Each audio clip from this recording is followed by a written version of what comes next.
Doom, doom. All right, can y'all hear us now? Can y'all hear? Is the audio good? Thumbs up. Thumbs up in the chat. Let us know. Hey, no audio. No audio. Somebody go to the YouTube. That'll probably be the easiest way. Yeah, it switched somehow. I don't know, but it's back. Gotcha.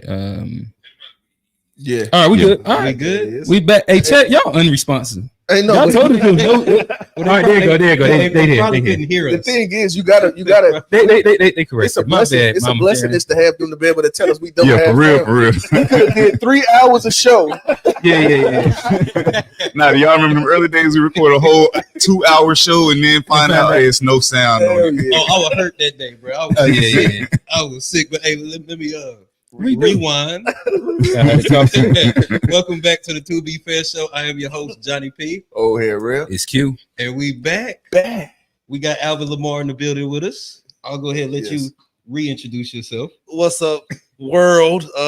It's your boy. I'm Alvin Lamar, man. Comedian out of Charlotte, North Carolina. Just glad to be here, man. Got shows all the time in the city. Make sure y'all follow me at Alvin Lamar on all the social media platforms. You can find out where them shows at because I ain't finna list them all right now. But I anyway. dig that. That nigga said he booked in. I feel it. All right, so I know you said that you're accustomed to the show, but just for any new audience members, we love to start our episodes with memes, and of course, with that, it's a friendly game of rock paper scissors. Start with an L. And we'll love for you to join in too. I like kicking guest ass too. So it's rock paper scissors shoot, and from there we decide to order our memes. Y'all ready? All right. Out of here, bum. Get the fuck out of here, Johnny. Yeah. Out of here. You shouldn't have switched up, man. All right. You should have switched up, right? Get the fuck out of here. Get the fuck. Bro, I'm like that. Like that. I'll take some. I'm last. Hey, bro, tell him you determine when you go. Yeah, I don't need you to pick where you're going in line. You need to wait for instructions. I'll instruct you on where you will lie in the order. We're gonna go. We always make Q go first too. I can go first this week. I'm gonna let Q go first. Then I'm going to I want Tone to go second. I'm gonna go third. Alvin to go fourth. All right. And Johnny, your motherfucking ass saving the best for all the way on the back end. We're gonna push you behind Johnny, it's everybody. gonna be 1:45 on the clock when you go. I ain't gonna lie. All right. Well, who did you say? Me? Yeah. Yeah, Tone. If you could start. All right. Go to the messages though. I'm gonna just play mine straight out of there.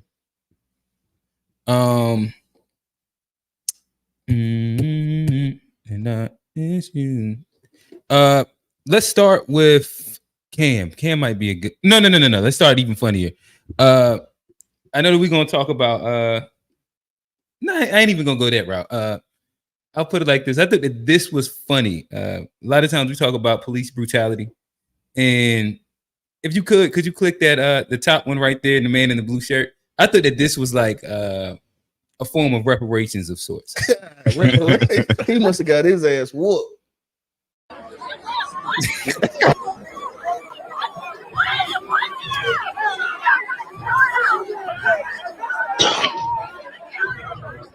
That's the Georgia game, Georgia, Florida. I would like to say you can stop it, Tone.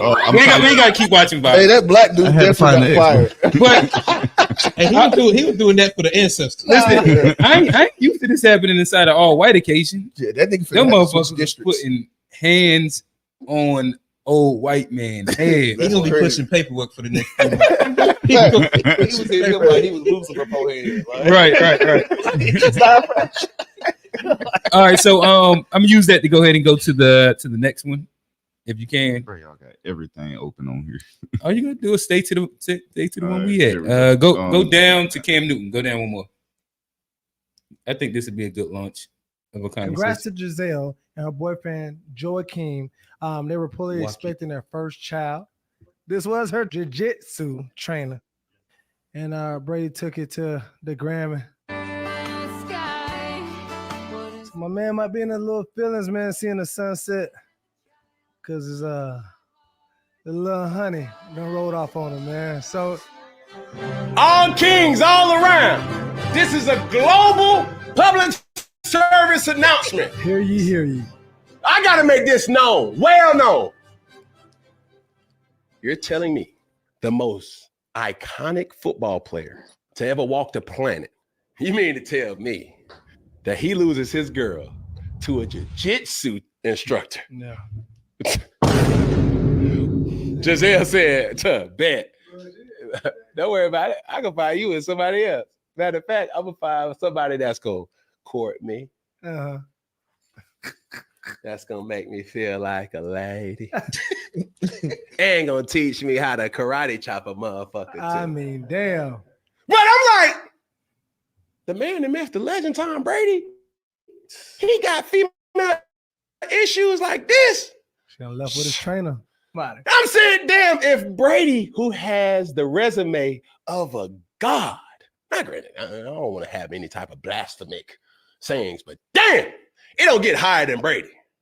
And then still, you lose your girl, fuck your girl, you lose your wife to a jiu-jitsu instructor. What you gonna say? You can't say nothing. That's kind of enough. I'll toss that into the air to say the red pill told y'all that money could save.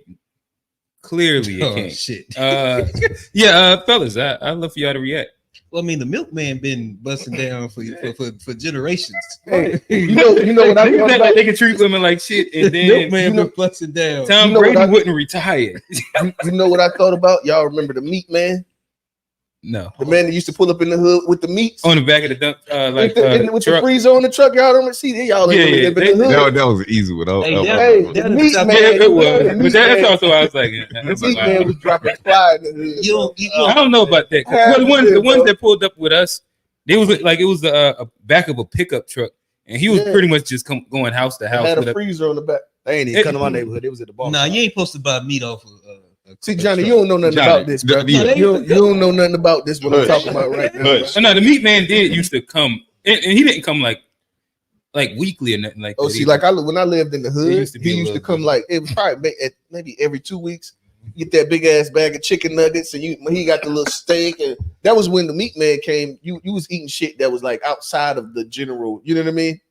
The kids in the neighborhood appreciated when bro pulled up, but the single mom game was probably popping off in the hood, bro. The meat man was dropping off chicken nuggets. Maybe if he's circling back after work, after hours, I could imagine for sure. I'm pretty sure, man. Just call me when you need some meat. Call me when you need some meat. That's what he said to me. Got meat. Got Arby's. Man, I don't say you can be an 8-figure dude, but if you got a 5-inch penis, all numbers are off. I don't disagree, to be honest. I think that sometimes, like, there's multiple levels of making a woman happy. I think that for like 4 years, we got caught up on like one, and it leaves you susceptible to what happened to Tom Brady, where the pool boy, the jiu-jitsu instructor, just somebody that's actually going to pay the woman attention. Because again, he was at the high, like when you talk about high value men, like he was the top of his profession, the best of all time at that thing, makes and has more money than, like, his resources and allocations in the rooms that he can get into are past pretty much what almost any man could do. But she got more money than him though. That's what they say, but I don't believe that. She's like a model. Never believe that. Like, well, I mean, she does have her own money. Career. You say what? He took pay cuts his whole career. You know, he just also got $300 million to be an announcer. And he just got a bag after he retired. Okay, you're right. And he also played for 20 years. Well, and here's another thing. He retired, went back with the kids, did like 2 days of homework. It's like, nah, fuck this. I gotta go. And then that's when she left. That was the trigger right there. That's when she, like, people forget that part. He was at the house for 3 days. I don't know. I think her having her own money is a key figure too, though. She got her own money. But she was with him for like almost more than a decade. That means it wasn't wasn't about the money. It was about that. Right. No, but that's what I'm saying. Like, That's what he wouldn't quit football if she wanted to. he literally just wouldn't. I'm gonna tell you this, Jiu-jitsu bro. ain't doing no 2 a days. He there after work. The thing is that to consistently please a Niggas found woman, out I hate like, my to consistently kids please and a wife. woman for God damn it. fucking 20, 30 years, like the death do us part shit, bro. That shit is just difficult. It's just gonna be difficult. Like, especially man, when you pretty actually simple. don't have to see him all the time. Huh? With him, he ain't have to see him all the time. When he had to retire and see them motherfuckers, he learned how much he hated. Oh, yeah. He lasted a week. Goddamn, that COVID. That nigga said, I would rather get CTE than sit around this motherfucker. Like, it's me. I don't know this new man. Women got needs. Fuck that. I need to be on the road. Y'all watching me to do what? All right. I'll finish and wrap up with Joe Budden. Shout out to Dreamville and the family. Here, this finna be I don't even know what this is. You said Dream. The Joe Budden podcast says Tyler, the creator, is who people think J. Cole is. The credit we give to Cole, Tyler has done all that at a higher level. Push Out- it up. Okay, yeah. Bro, I forget. They was talking. Okay, there we go. I think he probably Tyler has better. And I give Tyler more heart than Cole. Hit the refresh on it though. Album discography, album for album. I think Tyler has better discography. And I give Tyler more heart than Cole. I feel like Cole agrees with a lot of the Tyler takes, but Tyler says it. Yeah. Cole won't. For sure. That's real. All of this sounds unfair to Cole because we should be talking about the Tyler project. I don't know how we got to Cole, but I give those 3 to Tyler in the sliders over Cole. I do. Cole gonna have to do something to fix that heart slider. I know Cole fans don't want to hear that, but it's something that him and his think tank should be at least. Or they just don't care about that slider. If I just keep these other ones up over here, I know. Hey, I ain't got to work on my rebounding game. I spoke to Jid in the heart of the beef. Did you speak to that was my whole thing? Album discography, album for album. Jid about? I think the implication is that Jid wasn't fucking with J. Cole's approach. But I tossed that in there. I think we give way too much of a fuck about all of the intricacies of all that. I don't give a fuck. He got to get his heart slider up. I don't give a fuck. What are we talking about? Like he got something to prove to you as a fucking multi-millionaire with a family, a wife, all like, what the fuck, nigga? Like the music or don't like the music? Who gives a fuck outside of that, bro? Who gives a fuck? I don't listen to Tyler, so I don't know what the fuck. Yeah. I don't know what Tyler have. I don't listen to him, so I don't know what the discography comparison. I don't give that much of a fuck. Damn. So wait. So niggas can't like enjoy and be fans of rap and compare rappers anymore. What I'm saying is that is the music. Like now we getting into like his heart sliders and what he has to prove himself to me, and he has some. Bro, who gives a fuck like, that much, bro? There's other things to. Oh no, I got you. I guess to go where you're at. The heart. So about what? Well, let me get the record good. LeBron Jordan. It's the record good. Did he win? You're right. Did he win? Hey, listen, do that album still hit the same? Yeah, it actually do. It did like the music. We lying to ourselves. You have been on here saying that it hadn't. I don't give a fuck about all that shit, bro. But no, is the song good or not? And I understand that you saying that you don't give a fuck. I think that in a realm of how we've always talked about rap, and whether you're comparing basketball players, because in that same sense, we should have that same idea with like when we talk about basketball, or like all entertainment things.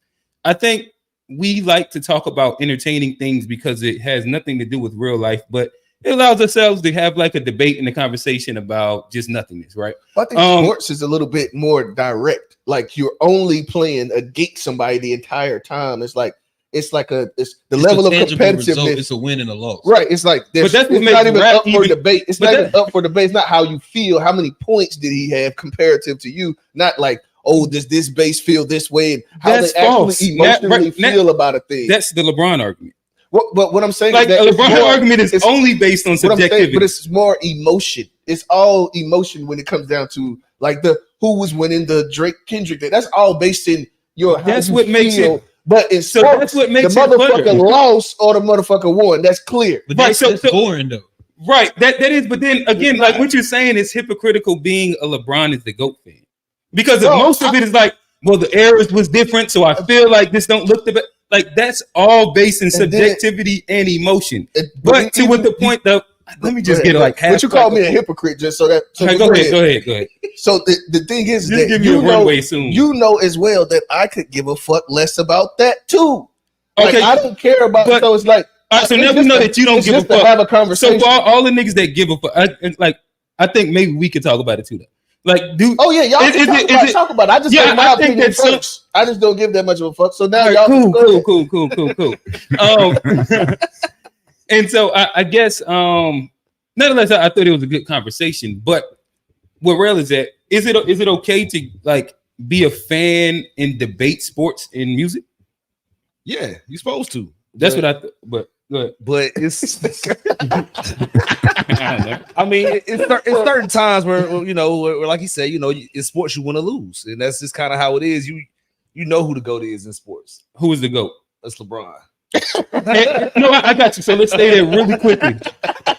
No, I got you. So you said that. I still got it. So if we just take that one, because to me, like that's one of the most emotionally charged arguments to have. When if you go like everything we've ever judged GOATs off of before, Jordan actually hasn't. So if you talk about like more championships, that's the tangible. Okay. We talk about more MVPs, that's the tangible. Okay. Who had a higher career scoring average, that's the tangibles. Who like more defensive play, like you just run down like who actually accomplished more inside like the actual tangible things that you will go with, that will be Jordan. Usually the LeBron argument is based off of eras, and LeBron would have did this back then, and Jordan was playing against. So these are all like the emotional, subjective things. The fun part is the part that has nothing to do with the numbers. That is a LeBron debate. I disagree. So what's the LeBron debate? LeBron's debate is longevity and being able to take multiple teams to higher levels than Jordan ever did. But in my opinion. But when was that? Because nobody considered Kareem the GOAT. He had already been the person that had the most points ever. It never was a part of the conversation. Also, Kareem, I think he won the championships with multiple teams. He was not. Nobody ever said that he was the one. Inside like the past 40 years, that was not a topic of the discussion. Clear 30 for sure. He was the best player in the league at one point. Like, never would say he wasn't. He definitely was. But nobody ever said he was the GOAT. Because he wasn't. Right. So do you see how like introducing that new thing based off of like just playing for a long time, even though like all the things you ever judged anything, like all the actual tangibles, I feel becomes like it becomes more subjective than just who has more MVPs, who has more finals, who has more fun. Because that would be the cut and dry win and loss, correct? No. Okay. No, there are other things. Like what? Like I said, bro, you got to look at like I say, a heart. Yes, nigga. Yes. All that matters. I agree. Yes, that's subjective. Yeah, all that matters. That's the that's what it's based off of. Yes, I agree. But that shit ain't win or loss. It ain't, but win or loss, it serves a lot. You can have all the heart in the world, but I if you don't agree. win, it don't matter. And the fun part about the rap shit is that it's so subjective. So when you get into the Nas and Jay-Z or Lil Wayne, who's the GOAT? The fun of the argument, in my opinion, is like all these different things in which we enjoy about what makes a good rapper or the rapper that you enjoy. Because everybody enjoys their favorite rapper a different way and for different reasons. Because niggas to be MF Doom fans and Tech 9 fans if it was just about like literally how well you rap. That's my time. Unless anybody has anything else. Do y'all care about the heart slider? I don't know. I mean, it matters a little bit, but it matters. It kind of, because like, especially like if it's not like wins and losses, like there's a lot of things outside of just the school board that matters. Like that's the reason people say, well, I agree or not, but that's the reason why Jordan gets that check, because he had that heart box. He had it checked where people question the LeBron. It wasn't, because I think, man, that's what Alvin liked about Bron. That's tough. I mean, so you saying he just sweeped the whole thing? My bad. I'm derailing. Go ahead. No, but I think like in this instance, like it does matter, because the music could be like, I like the music, but as far as like there's certain lines that you say now about being the best rapper ever, and I kind of, it don't hurt. Or if a nigga won't smoke, I kind of cringe up a little bit, because I know niggas did won't smoke and you back down. So there's just certain things. But now I still like the music. The bars don't hit as hard. I can still play it, but there's just certain bars. It's not the whole. Like I'm not gonna stop playing the song. When he tell a story, it's still fire. Yeah. Yeah, I agree. When he said these, because these niggas so fraud, I was like, yeah, I can. There's certain lines I can still rock with, but Yeah. when you talking about being like the best and like niggas, not, I can't, I cringe up a little bit now. Just that, that's it. But everything else be fire. I feel it. Just a little cringe. I'm done with my memes. That's it. Unc say the true go to them all, and none of y'all ever talk about him. Bill Russell, won all the damn rings, and maybe one rings with I've point said blank. that. Tomato. I've said that before, Unc. Tomato. I say no only because when you actually look at what Bill Russell did, and again, he won the most chips and like that whole thing. Bill Russell kind of was like a Draymond Green more than he was like the Steph Curry, LeBron of a lot of his teams. He wasn't leading the team in scoring more times than not. He was like, I forget what the white boy what was the demographic Sam Jones during it was one of them. Like he wasn't really necessarily the guy who was busting his ass, even though Bill Russell was winning. Was Wilt? Wilt was dropping 50-point games on niggas. 50 points, 30 rebounds. Yeah. But do that matter? Because wasn't winning. No, I don't put Wilt as a GOAT. But to me, Bill Russell would be like who's Klay Thompson. Like if Detroit went on a run of like 5 chips back when they had like the team. When it was like Ben Wallace, Rasheed Wallace, Chauncey Billups, and Early like, 2000s. Yeah. Like if they went on a run, it'd be like, say they won 7 out of 10 championships. It'd be like that was the greatest team of all times, but nobody on that team would specifically be the GOAT because like they had like such a great balanced team. Like you might say whoever was the best player, maybe you went with like Chauncey, big shot Chauncey. Like he led. Matter of fact, the other Detroit works as well. Nobody puts Isaiah Thomas as the GOAT, even though they beat Magic, they beat Jordan, they beat what's up? Larry, yeah, like they beat them all, but nobody goats Isaiah. It was somebody else. Like all the important teams during that time, they beat them, but the team was also really, really good. It wasn't like specifically one heroic thing where with LeBron, there's a heroic deed that's being done by this guy. When he wins a chip, usually he be putting niggas on his back, right? Like back in the day when you said Jordan, usually it was like he was putting niggas on his back. There's certain Kobe after Shaq, he was putting niggas on his back. So I think that's kind of where it differs at. Cleveland. Oh, my bad. Or why Bill Russell wouldn't be the GOAT. This is for you. He suffered through being called nigga though. Yeah. Okay. Me too. Hard R. When you look, Alvin, what city you reside in? I'm from Charlotte, man, right here in the city. 704. Oh, my bad. I thought you resided inside the country town. I live in Salisbury, but I ain't never gonna claim that. But I live there. You be hearing the hard R when you drive by them tractors? Nah, man, they hide it now, man. They hide it now. They hide it. Okay. They hide it now, because they can't just get away with it no more, Feel it. They hide it now. I ain't gonna lie. I just and we can move off of here. QJ he played in Winston-Salem this weekend, so I guess maybe it was like traffic on the highway. So I took like the detour down through like country road. I probably rode like 30 miles of country road just to get to Winston, right?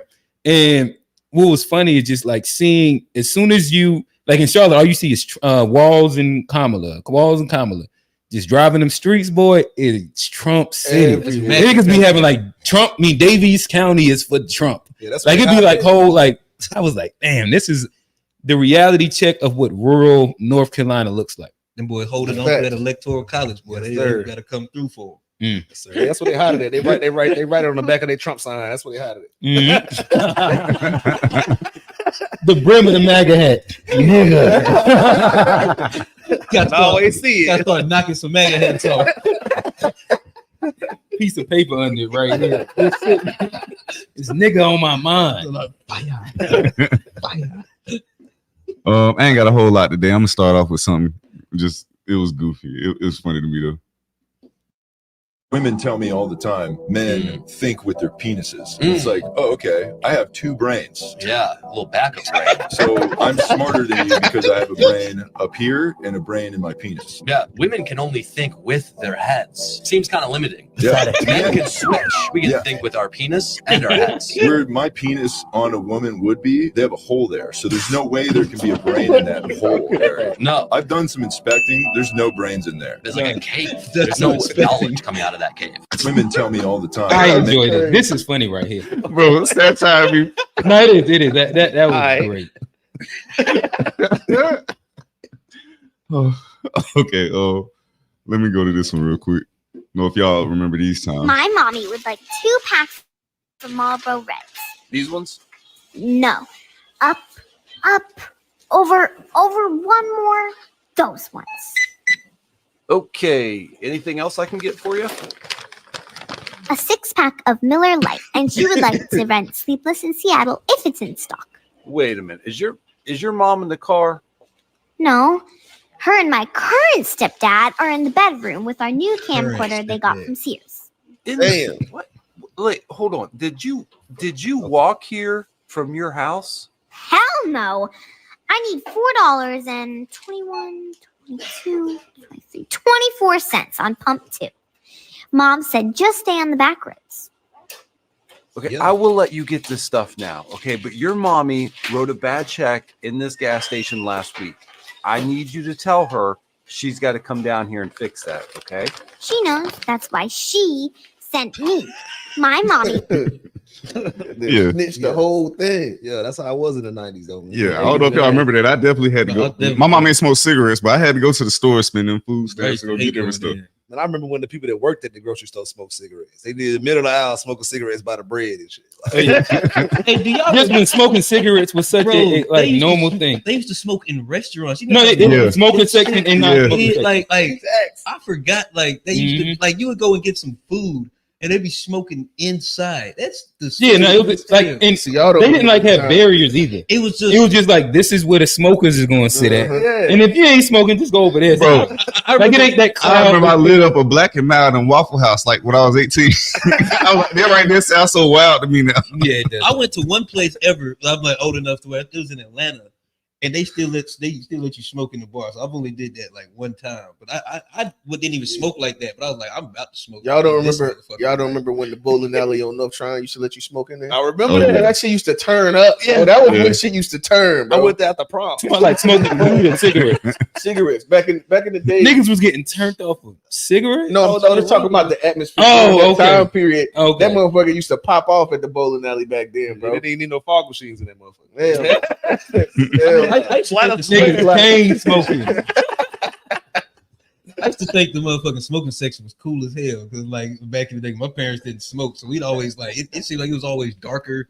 I was like, I want to go sit over there one day. My parents didn't want to wait. That's why you smoke. That's exactly why you smoke. Your smoking was an act of rebellion. Oh, maybe. Yeah. I mean, I don't know. You catch that first buzz on a Black and Mild, though, they kind of get you. Yeah. I ain't never did it. Nah, that's what it was.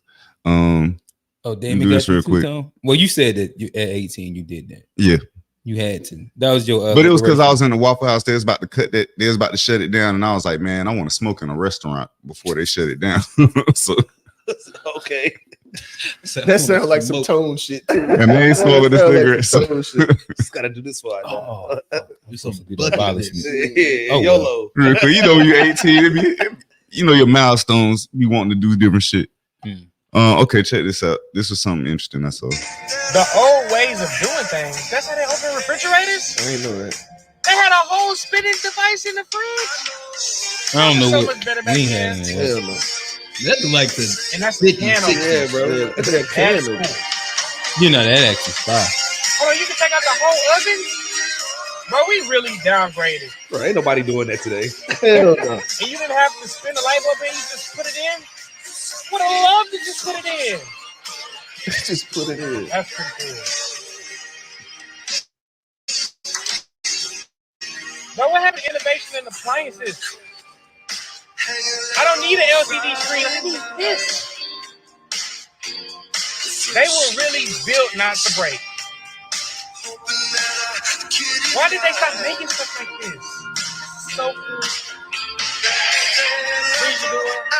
You know how long that shit used to last back then? They got some of them shits that still work right now. There's a term. Your goddamn refrigerator go out for every 4 years. But them motherfuckers, they still work from goddamn what? But that's a sign of a symptom of capitalism for sure. Like because there's same a way they build the cars. Because like they talk about that with the light bulb. They got the light bulb that lasts forever. There's one that's still somewhere they talk about still lit. But that's why they changed it, because if you would only have to sell, we would sell one light bulb ever. So with all that shit, like them appliances, the way they were made, they just wouldn't break. And so they had to change the quality of them so they could stay in business. Because you sell, like, say you get a refrigerator that lasts for 40 years. Exactly. You ain't gonna sell a lot of refrigerators. But you gotta sell one every 4 or 5 years. You sell a few of them. All right. That's capitalism at its best, bro. Anything else on that? We gotta wear that shit. There's motherfuckers right now that don't have a refrigerator because these motherfuckers gonna go out there for a year. Motherfuckers ain't got a refrigerator, you son of a bitch. Got a cooler. Right. Unc said in response to the last one, damn, y'all make me feel old as hell. I remember smoking everywhere, inside of anywhere, going to the bathroom, everybody in there smoking, going to a restaurant, had a restaurant smoking. Yeah, that's family the right whole there. Restaurant would be smoky. The whole restaurant would be. I had, I think, my mama. Yeah, it used to be some cigarette smokers around. So There's always be in the smoking section. Yeah. Didi say, yep, smoking on airplanes in hospitals. Thinking about the hospital is wild, bro. But yeah, that did used to smoking be on a thing. airplanes. Yeah, bro. I remember trying to find little pockets of like fresh air. Right, because they're like it was smoking everywhere, and like the news about secondhand smoke drop. So I'm like, bro, you weren't trying to die. But then the thing is, like, if you around them and then you was the pull list, they act like it's disrespect. But stop, bro. So you got to kind of like do it in like a like you gotta breathe. Now we parade. I remember being in the back seat of a car and old buddy lit up. Bro, listen, that's one of the best improvements. Like niggas talk about AI and shit like that. It's making them niggas stop smoking inside. I think that's like one of the best 21st century inventions of all time. Because I used to have in the words of Ray, I used to have to wear. Hey, walk downstairs, front room, cigarette smoke everywhere. But look, go out there, go talk to they do all that talking about secondhand smoke. Look at you.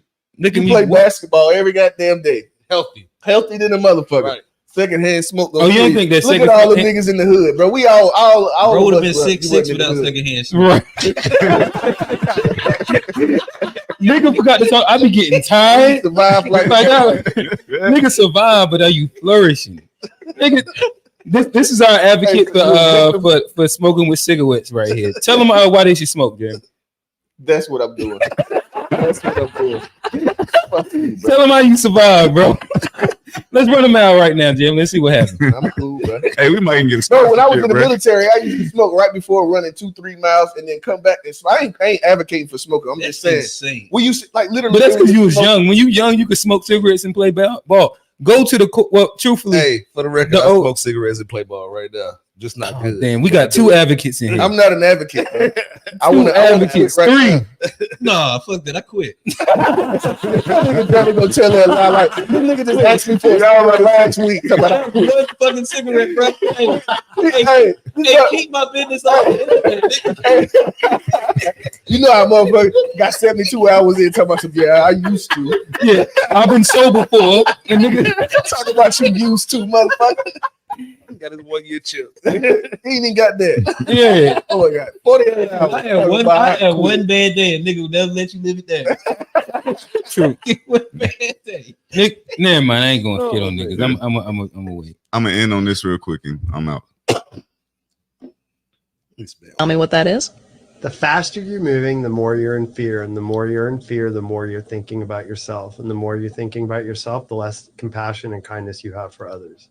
So if you want, there's no love in hurried and stressed, and the more that you're hurrying and the more that you're stressing, the more that you're missing the magic. There's nowhere to go. We got a meat car. You can go left, you can go right, you can go forward, you can go backwards, but your DNA is going to tap out between 80 and 120 years.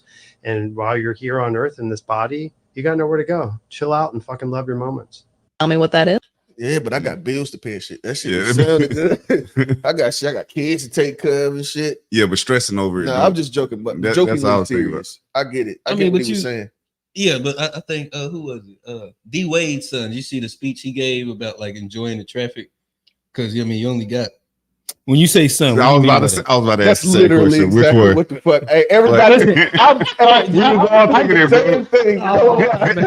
I also knew what you meant, but the joke had to happen. It had to happen. I wasn't gonna make it. I knew what you meant, but it had to happen. I really was. We wouldn't put ourselves in it. We couldn't be. I literally had the whole picture in my Hey, head. my and man everything. D Wade, I ain't mean to set you up like that. I walked that one right there. But the Zaire, the one that play basketball. Okay. His basketball player. That's fucked up. That you think as soon as you say Not D-Wade, son, not my everybody bad. think that's fucked up. Hey, Oh man! But the son was talking about how D Wade told him like you like when there's traffic, you can't go nowhere. So you might as well enjoy it. You might as well sit there. You might as well leave work. You might as well leave for work early, and not rush because I mean, there's all these cars. You have to sit. The only way you're gonna not stress out is if you learn to enjoy, the traffic and enjoy your way to work. Mm-hmm. And a lot of that's just just breathing and relaxing and realizing and not worry about the stuff that's out of your control and only control your controllables. For sure. I was about to say that, man. So like, I'm the kind of guy I believe, man. Like, I only stress about things that I can control. Right. If I can't do nothing about it, I just adjust to it because there's no reason for me to be like, oh God, I'm just gonna look like you say, bro. With traffic, if I can't go straight, I gotta go around. That's how it is. You gotta sit there. Sometimes like 85 the other day, that shit was shut down. They was out there dancing on the roofs. Oh yeah. but they was enjoying the traffic. That's crazy. That's crazy. Man. Yeah, let me tell you something too. I think that a lot of us don't realize, like, if we didn't do everything so last minute, how much life would be so much more of that's a big less stressful. Like the fact that you rush to work every single day makes your life much worse. You don't think about how much more your day is bad because you're rushing every single morning, which makes work shitty. Your idea of going to work is even more shitty. You know what I mean? The All job is one extra hour. Shitty. Just leave 30 minutes earlier, and you can you can stop and get breakfast, get fucking coffee. And the reality is that like just wake up earlier. Usually we try and like push the limit of wake up. But like if you just wake up like an hour earlier, but be killing them. Life becomes so much easier. I promise you. Hey, just do one snooze instead of 3, and that'll save you facts 20 minutes. Yeah, 20 minutes right there. Saying that's easy, but that take discipline to just make that change. No, it's a fact. The thing You're right. Now, what you gotta do is That's one of them in real words sound good. But look though, a lot of the time, if you notice, bro, and I used to do this when I was working at the bank. I was one of those because I fucking hated the job. So I just wanted to get there soon as I want to be early, you know what I mean? To sit around and look at these motherfuckers no longer than I have to. Get in here, clock in, get it, you know what I mean? But that's now different. That's going to work early in comparison to allowing yourself time to like enjoy your morning. Get the coffee. But that's what I was going to. I was trying to get to like now it's like I have to get up way earlier. So like I'm liable to be getting up at 5 o'clock, you know what I mean? 4:45. And I enjoy it. Like I give myself a lot more time. Either way, I'll say that like the ability to slow down and actually not have to rush and do everything. It just makes your life so much better, bro. And I ain't saying I do that on everything, but the closer you get to doing it with everything, I guarantee you can see the just how much less stressful your life is. Like even like I don't know, like I bro, it's so retarded. I haven't paid extra on my utility we ain't bills supposed to really say that so that I can what? No, boy. What did I say? I ain't gonna repeat it. Oh, boy. We on YouTube. Hey, we sorry, YouTube. I don't know what I said. No. Yeah. Don't try to. Let's keep on going. All right, fuck it. We'll talk about it. He was going back to it. Yeah, I'm trying to figure it out. It was something dealing with the mentally disabled. That, current day we usually trying to avoid saying because it's not friendly for you. It's another hard R. Spectrum. It's another hard R. I didn't mean it that way, bro. You two know that. Okay. Let's move forward. But all right. So I want to say this, where I agree with what you're saying, and to me, my best days, even going into work, I mean, like leading in to go to work, even though I work from home, but would be the days where I'm dropping my son. No, but his face is like, what the fuck? Oh yeah. Hopefully they had the wide shot so they can see it. Oh man. But you know, I work from home, but there is a difference between like waking up at 8:25 to go work from home. It's still shitty, right? In comparison to where like on most days, probably like 3 times a week, I wake up at 4 a.m. And like I take my son, we do like a morning workout and drop him off at school at 7. And like I done pretty much been woke for like 4.5, almost 5 hours before the workday start. I ain't going. And like I end up having like even once I drop him off, I got like a almost hour and a half, almost 2, where I'm just up. I get my coffee and I'm just sitting and chilling. And that shit is so enjoyable beforehand. It's crazy to chill before work. A lot of us don't allow ourselves the opportunity That's to. a little unfair, but like to chill though. before work is actually cold as fuck. Like you went by the you know what I mean? Yeah. It's everything, bro. To sit there and just be like, damn, fuck, I'm gonna do. You know what I mean? Just you just have a time to like prep your mind for versus goddamn doing 100 on 85 trying to get there because you snooze. Everything becomes such a stressor. You knew good and hell well you shouldn't have pressed it, but like that's why people like. That's why half of Charlotte drives so crazy on 77 is because everybody's fucking late. Bro, I don't think a lot of them people in the morning, but like Bro, in the a lot of morning, people that's drive why like that. They everybody don't even be act like going that. nowhere, bro. Mhm. Niggas running stop signs just cause. Angry You as ain't hell. going nowhere. They can't bro. be looking at their phone, bro. That's what they be doing. But no, fucking stop there's a signs, difference bro. between a dumb driver and like the guy that's like weaving in and out of traffic, acting like a jackass. The jackass is late. The jackass is late as hell. Guaranteed. Every time. Every time. All right. I guess it's over. Shoot, real quick though. This said I gotta address the comment, so I put it there. He said, "You were so disrespectful, Quintel, for saying that he has no place in the GOAT. Yet you can say Jordan did, Magic Johnson.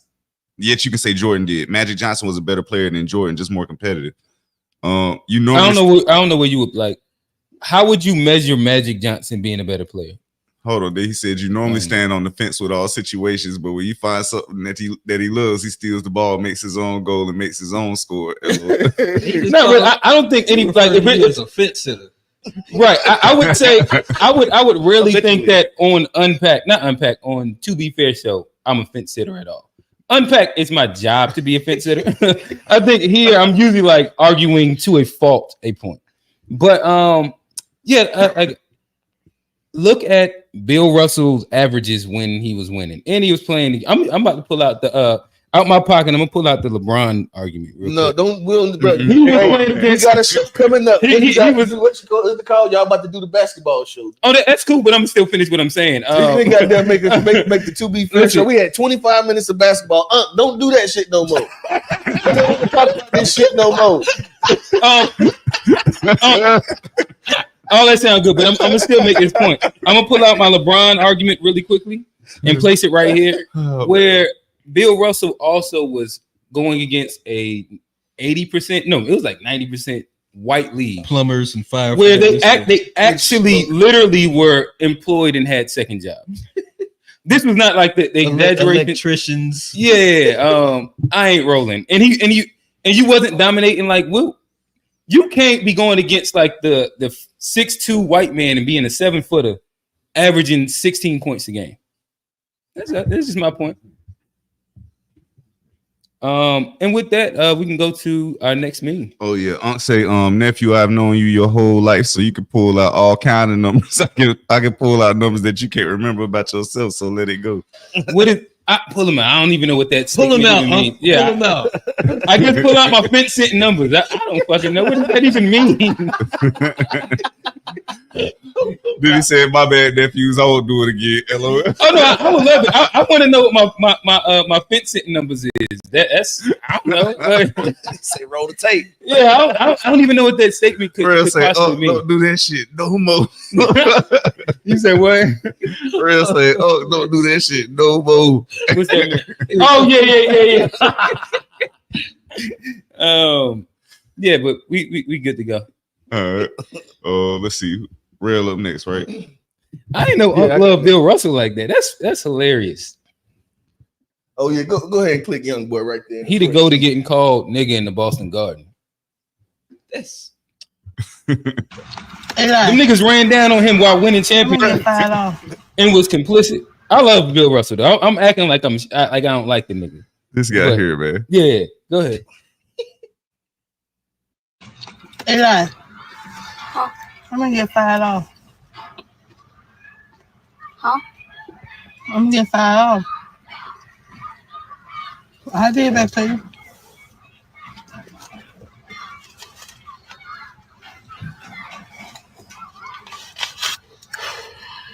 You okay? Well, let me hold it, ain't you?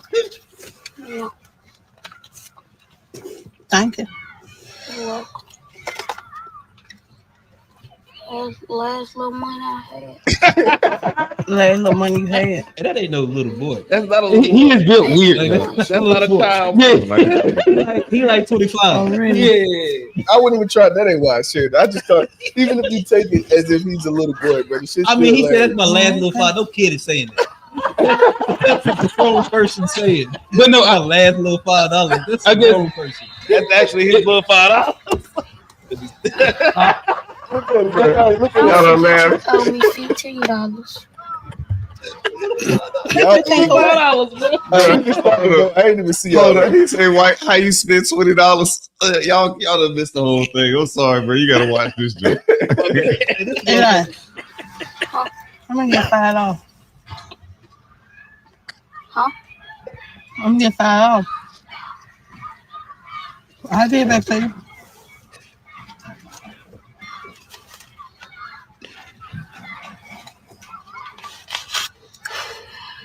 You okay? Well, let me hold it, ain't you? Yeah. Thank you. You're welcome. Last little money I had. Last little money you had. I had to be nice and just let you get it. Oh, really?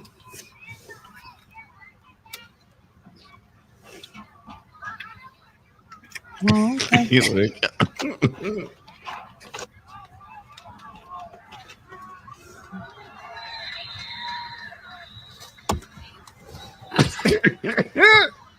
Don't forget you owe me $15. 15 for what? 10 I gave you yesterday. 5 I just gave you. Dang, you doing it like that? I mean, I need some. Well, I tell you what, you just take this 5 on back. Thank you. Bro, like, give me my money back. It was funny. To me, it was funny that you know that I only had $5 for you to ask me for specifically $5, and I only have this one $5 bill in my pocket. And the way he looked at it after he pulled it out, that joke was hilarious. Like he already know I only got $5. Yeah, you seen, bro, give me this $5. I had a whole 20. I had a whole 20 out of gave you 15 a of little it. bit of money. Let's see. I guess we could get a little serious. Go to the one above him. Now this finna be. I don't remember exactly what she was saying, but I feel like this one's gonna be a little controversial. You know what annoys me though? You know what annoys me though? Because I see it happen often. There are men that won't do all of that, but the man that does all of that, the niggas be looking at him like, yo, he's doing too much. Why he doing all of that? He don't got to do all of that. It's not weird. You know why? And I think that's weird. A nigga that took, because you doing all of that for a nigga that I'm gonna kill that in his first link. Oh my God. You doing all of that for the next nigga to kill on first link. Hold on. Real stories, No, bro. but that's That's crazy. This is again. That's When that I man sit on this problem. couch, y'all both have strong polarizing points. Because what she's saying is valid. What you saying is valid. Me You know what it personally, is? What he's saying is low value, is low functioning. Nah, What he's I'm not saying wrong. is high Yeah. functioning. He's not wrong. That's Hold on, low functioning. let me say this. That's Let me low say this. functioning. That's low functioning. Hold on, wait. Hear me out. Your sons and your daughters will be low functioning if you continue Hold with on. that Hold on. mentality. My daughters will be high functioning. An American High functioning. My daughters are gonna expect certain things and nothing less. I'm sorry, real quick. If I hate a girl, like we go out, we eat by the pair. Hey, I hate that if people are actually starting to use that, oh, it's low functioning. If people are actually starting to use that as like another one of these fucking the narcissist, gaslight, love language, all of these words and shit that we coming up with, if people actually start talking like that, so you're telling me that it's low functioning to identify and see the fact that the niggas that be putting in the most work be just doing a lot of work, and the nigga that they actually get to smash don't have to do all that. Yeah, that's evident in our fucking up. We know that. Well, that's not low functioning. Let's not start trying to gaslight. What happens is, and dudes, I think men take women out to try to get them to like them instead of taking women out that actually like them. And I think if you only took women out that Trying to actually convince liked you, trying to convince them, you wouldn't have that problem. But if you're taking somebody out with the hope that once we go to this restaurant, she gonna like me, then that's your issue. And you're gonna go to a lot of restaurants, you're gonna buy a lot of dinners before you find somebody. That was a pimp. He wrote, what pimp wrote that book? What's his name? Was it not Pimp? No, damn. No, that's the only pimp that I really be knowing. There was a pimp that wrote a book, and he was Don Juan. Don Juan, I think it was, and he that was one of his things. He was like, "You only like the women that like you. Don't try to like women that don't like you. Don't try to get, you know what I mean? Like a man that gets a woman that likes them has gotten something, but the man that has a woman that he had to convince to like him is gonna be the one that's gonna wear the You hell. have to keep on convincing that motherfucker. Yeah. Yeah, but I thought that was funny when she just the whole fucking low functioning, because you know that was that Dr. Brian shit. Yeah, that was that Dr. Brian shit. And I'm not saying I disagree with everything she said, but it'd be like, bro, let's not start just everything making trendy, just like these new ideas of a thing. Like, bro, it don't cause for all that, bro. I mean, I like new words and new terms. I mean, me too. It's repackaged. It's repackaged. I'm cool. Like if it explain a thing well. What I'm saying is that if you're just muddying up the waters, then I don't fuck with it, because to me you just muddying. But up it the doesn't waters. muddy the water. I think it does. It does describe a clear thing, in my opinion. But I don't know. Okay. Go to what's under, bro? Like What's Tom under, Brady bro? was low functioning. Clear. High value, low function. Oh yeah, and this is and my thing is to be when never mind. Hey, the pool boy, low value, high functioning.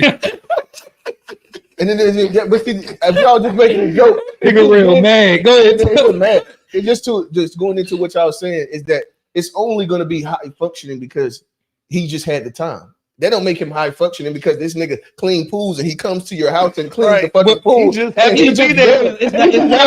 It's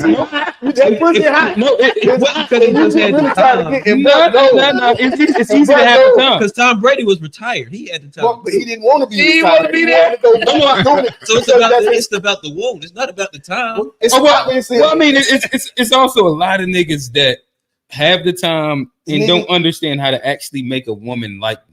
Especially like a guy like him, where clearly he had to be doing a little bit more than like just dropping off, as much as like making her like him enough to leave a multi-billionaire. You're paying millionaire. You're paying me for a service already. So you're paying me to teach you a thing, right? So of course I got time, and I'm gonna put my best foot forward because I need you to keep paying for this fucking session. Okay. So, but you still got to do something to make her leave. Bro, it's not the too many most women. famous football player of all time. It's not because you're just really good at your job. But if she has her own, the nigga had really good. Like he understood how to make her feel like he probably heard some arguments. All you got to do is spend enough time. What do you think it was that made it to where she wanted to leave Tom Brady? It's just that he had time. She might have wanted to leave him already, and that was just the most available dude. But it's mad more fire niggas that she could have left. She was a hard to find somebody fired. I got this dude. I can be sneaky and do what I want to do. And but that's who you just have an affair with. To leave the nigga. Man, ain't no telling what going behind closed doors. You play football. Ain't no telling what going behind closed doors that she ain't exposed about that guy. About Tom Brady? Ain't no telling. I agree with that. He could be putting his hands on her. He could be gay. You don't know, bro. But I agree. I also imagine like it's hard to have the conversation at like the pure assumption because of yes, he could be completely gay, never had sex with it. Like it's so many things that it could be. But just talking on the face of like what the conversation seems and appears to be is that he didn't want to actually take time and spend with his wife. It was a guy that took time and won his wife over. And to me, to have a woman leave a guy, because again, like I don't not believe in the Kevin Samuels idea of a high value man, where he is. You play football, yeah. It's not really a debate of who to go to football is it? No. That motherfucker right there. It'd be Tom Brady. And to leave a guy with that level of status, that level of money, that level of everything for just the pool boy, I think it's a little bit more than just that nigga being able to supply time. How much does that matter? Everybody talking at the same How many time. of those women be leaving for fucking fitness instructors? No, I don't know. Bro, what you call Cassie dates a fucking fitness instructor. Like this is not outside the norm. Them dudes that be you got your dude that make all this money, got the woman that ain't really got to work. She getting the personal trainer is helping her get in shape. This is not abnormal for them to get dropped off by the goddamn personal trainer. So maybe trainers got game. That's true.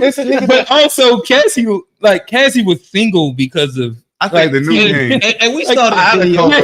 Like you saw the video. That's not like a good comparison. I think the new game they find somebody with money. The thing is that what you're doing is if you allow your lady to have a lot of time with any other man and see what happens. That's what I'm y'all saying. It's not even look. If you allow your wife, that's why the work husband. Just any man.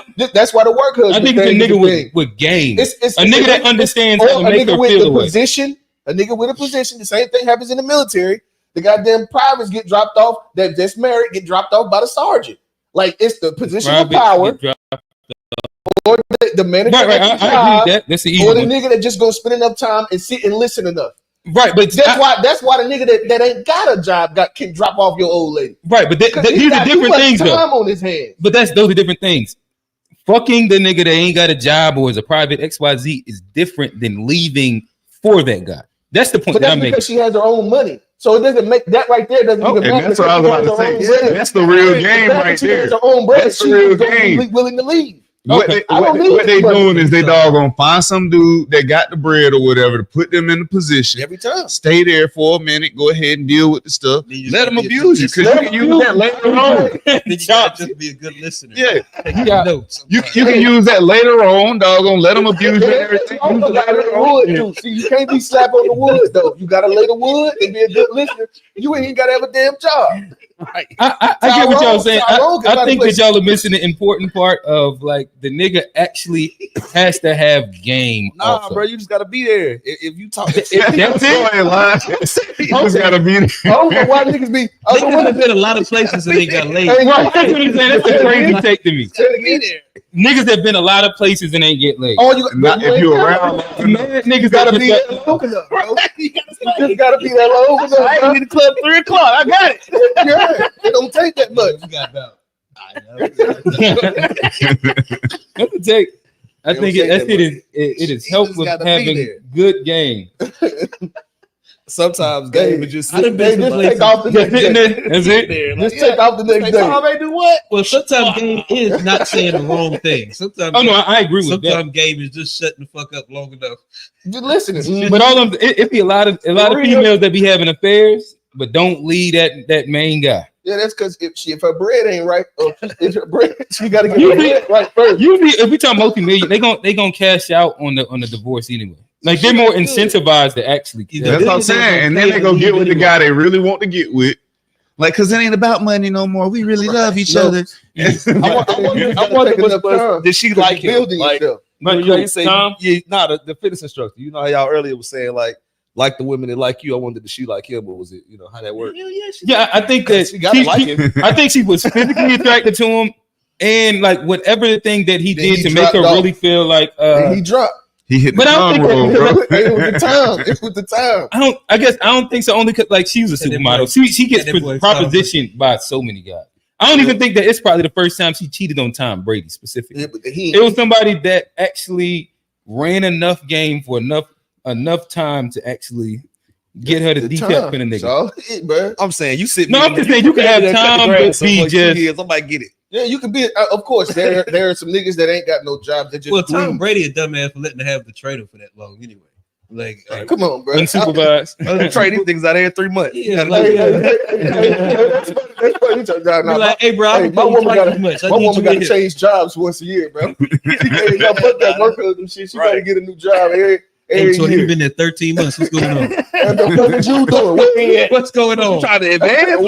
What's his name? You trying to better yourself in there? Did them niggas see you for real? But then you also run the risk of every 3 months she getting popped by a new nigga. That's not enough time. Hey, if you just See, how did you choose her at that point? Hey, sometimes it'll What be did you 2 choose? weeks. I think that some and this is where I don't know. I think that there's a flaw in it. I think that some females just be lonely and be cool with anything, and that's I think that Giselle with Tom Brady during NFL season, every 3 months she could fuck around and find a new nigga to fuck. Yeah, like if y'all are rotating trainers, I think every new trainer, as long as that nigga built the right way, she gonna pop. Oh no, that's why. Soon as he hit that stretch, let me let me stretch you out. That's why she gotta have a Push your female leg back. physical trainer. You're not gonna be stretching my woman out and shit, and Right? Massaging glutes. And She might shit. cheat with No. her too, bro. You She ain't can safe cheat with her, no but, hey, female. my thing is, hey, Do y'all think? Would you let a woman lead you in training? no, Why not? because I don't want a woman trainer. I want a male trainer. Pause. I wouldn't either, bro. I'm just saying, like, if we not being on all honesty, like, I'm not sitting there looking at a woman's. Oh yeah, I want my muscles like that. Like, no, I want you to have So you the look at a body man. structure.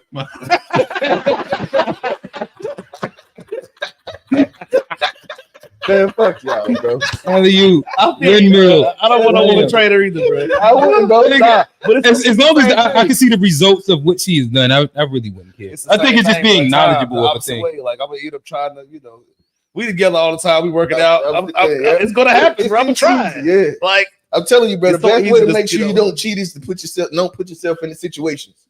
That's really the to make sure. That's the only way. You gotta goddamn. Or you could just not be a cheater. That can sound. See, see, y'all, bro. Oh, man. That sounds good. You can say you're not a cheater. That shit sounds good. Once you, the thing is that it's easy to say. You know, like none of us have had relationships What I'm saying for like our entire adulthood. I'm talking about Bro, if you I'm like, if talking you about want to cheat, long-term. you cheat. If you don't Yeah, want to cheat, like you for example, if you had like a long relationship or a bunch of minimal What I'm ones. saying, bro, y'all. Like, Hey, let's stop talking over each other. so what was last week? We had the you were saying just because you did something. Oh no, it was the in the chat. They were saying because a woman hit because a man hit a woman, that doesn't mean that he's an abuser.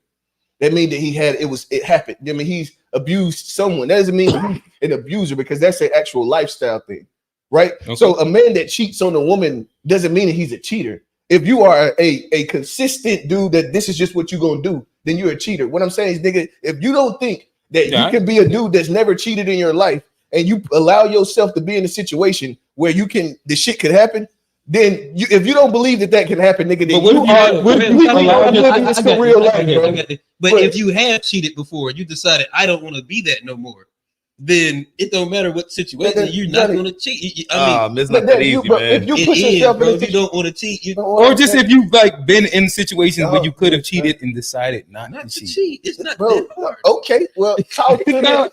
Like none of us is like 22 years old. We've all been inside enough scenario. Hard, bro. Bro, niggas been all right, bro. This is a weird. It'd be funny how what's your longest relationship? 8 years. All right, let's stop talking about it. Let's continue. Go ahead. Let's do it. Next thing, bro. We gonna leave it. Chill, bro. No, I'm just like that. That's such a weird little stance, but we'll keep eating. Nah, I agree with bro. I agree with you, bro. I mean, go ahead. We'll continue. Like, do we got? All I'm saying, like, if you was a cheater, then you cheated. If you didn't, you didn't. And you, like, all of us are old enough to have been in, like, I think maybe the youngest in the room might be like 34, 35 or something like that. you have probably about a 20-year run of deciding whether you was inside like short-term, long-term, XYZ. If you was going to cheat and why you cheated, if you cheated, you've been propositioned more than likely. I think everybody in this room probably been propositioned at times to be able to cheat. You made decisions. Like it's not like nobody in here is like unexperienced inside This is the difference. This is the difference. If you haven't had sex with the same woman for 7, 8 years, 10 years, you don't know what it actually feels like to do a thing. Like it's easy to say, yeah, when I was 20, I chose not to cheat. Of course, like everybody has, or even at 30, if I've chosen not to cheat before because I didn't want to do it, like, okay, yeah, I get that.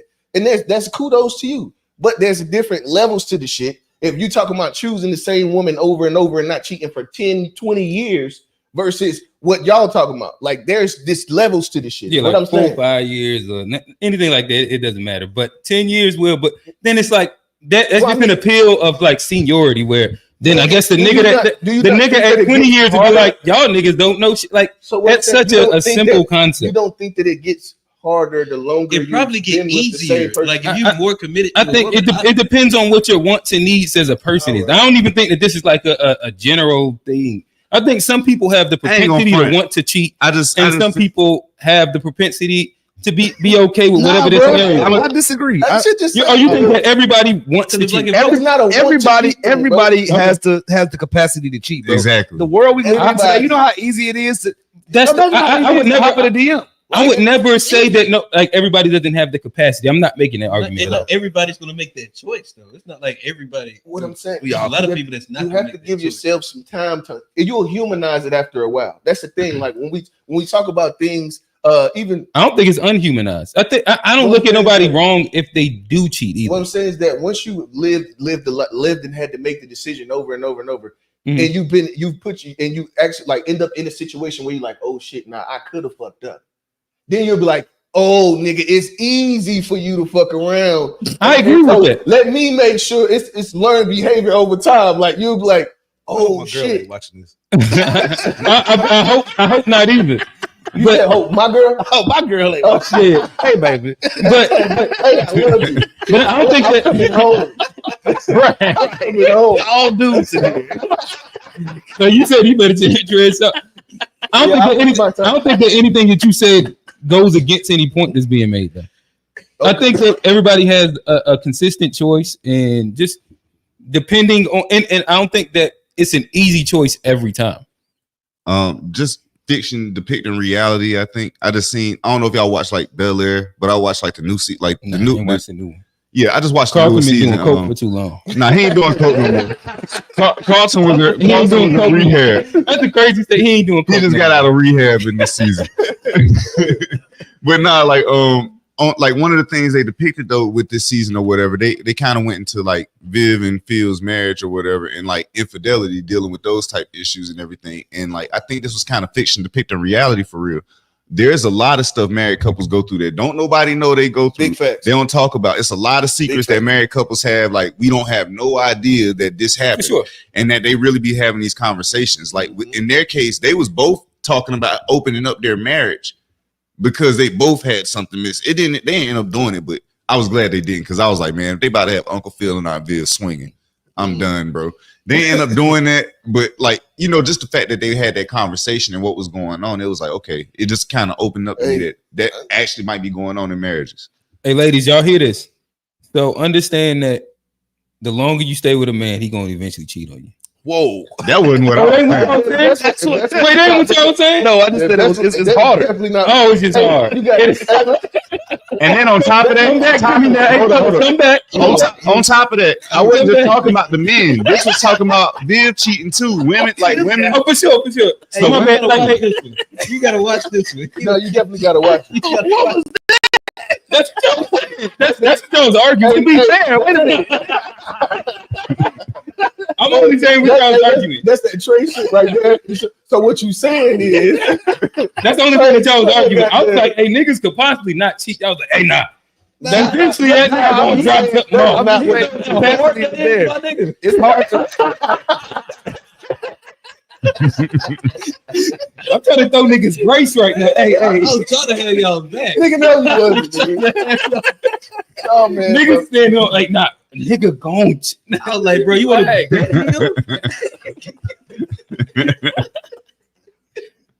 All right. Oh, we know Johnny last, so. All right, John. Oh, is that? Nah, it's Alvin first. Damn. It ain't Johnny. Johnny's last, Hit bro. play. Hit play.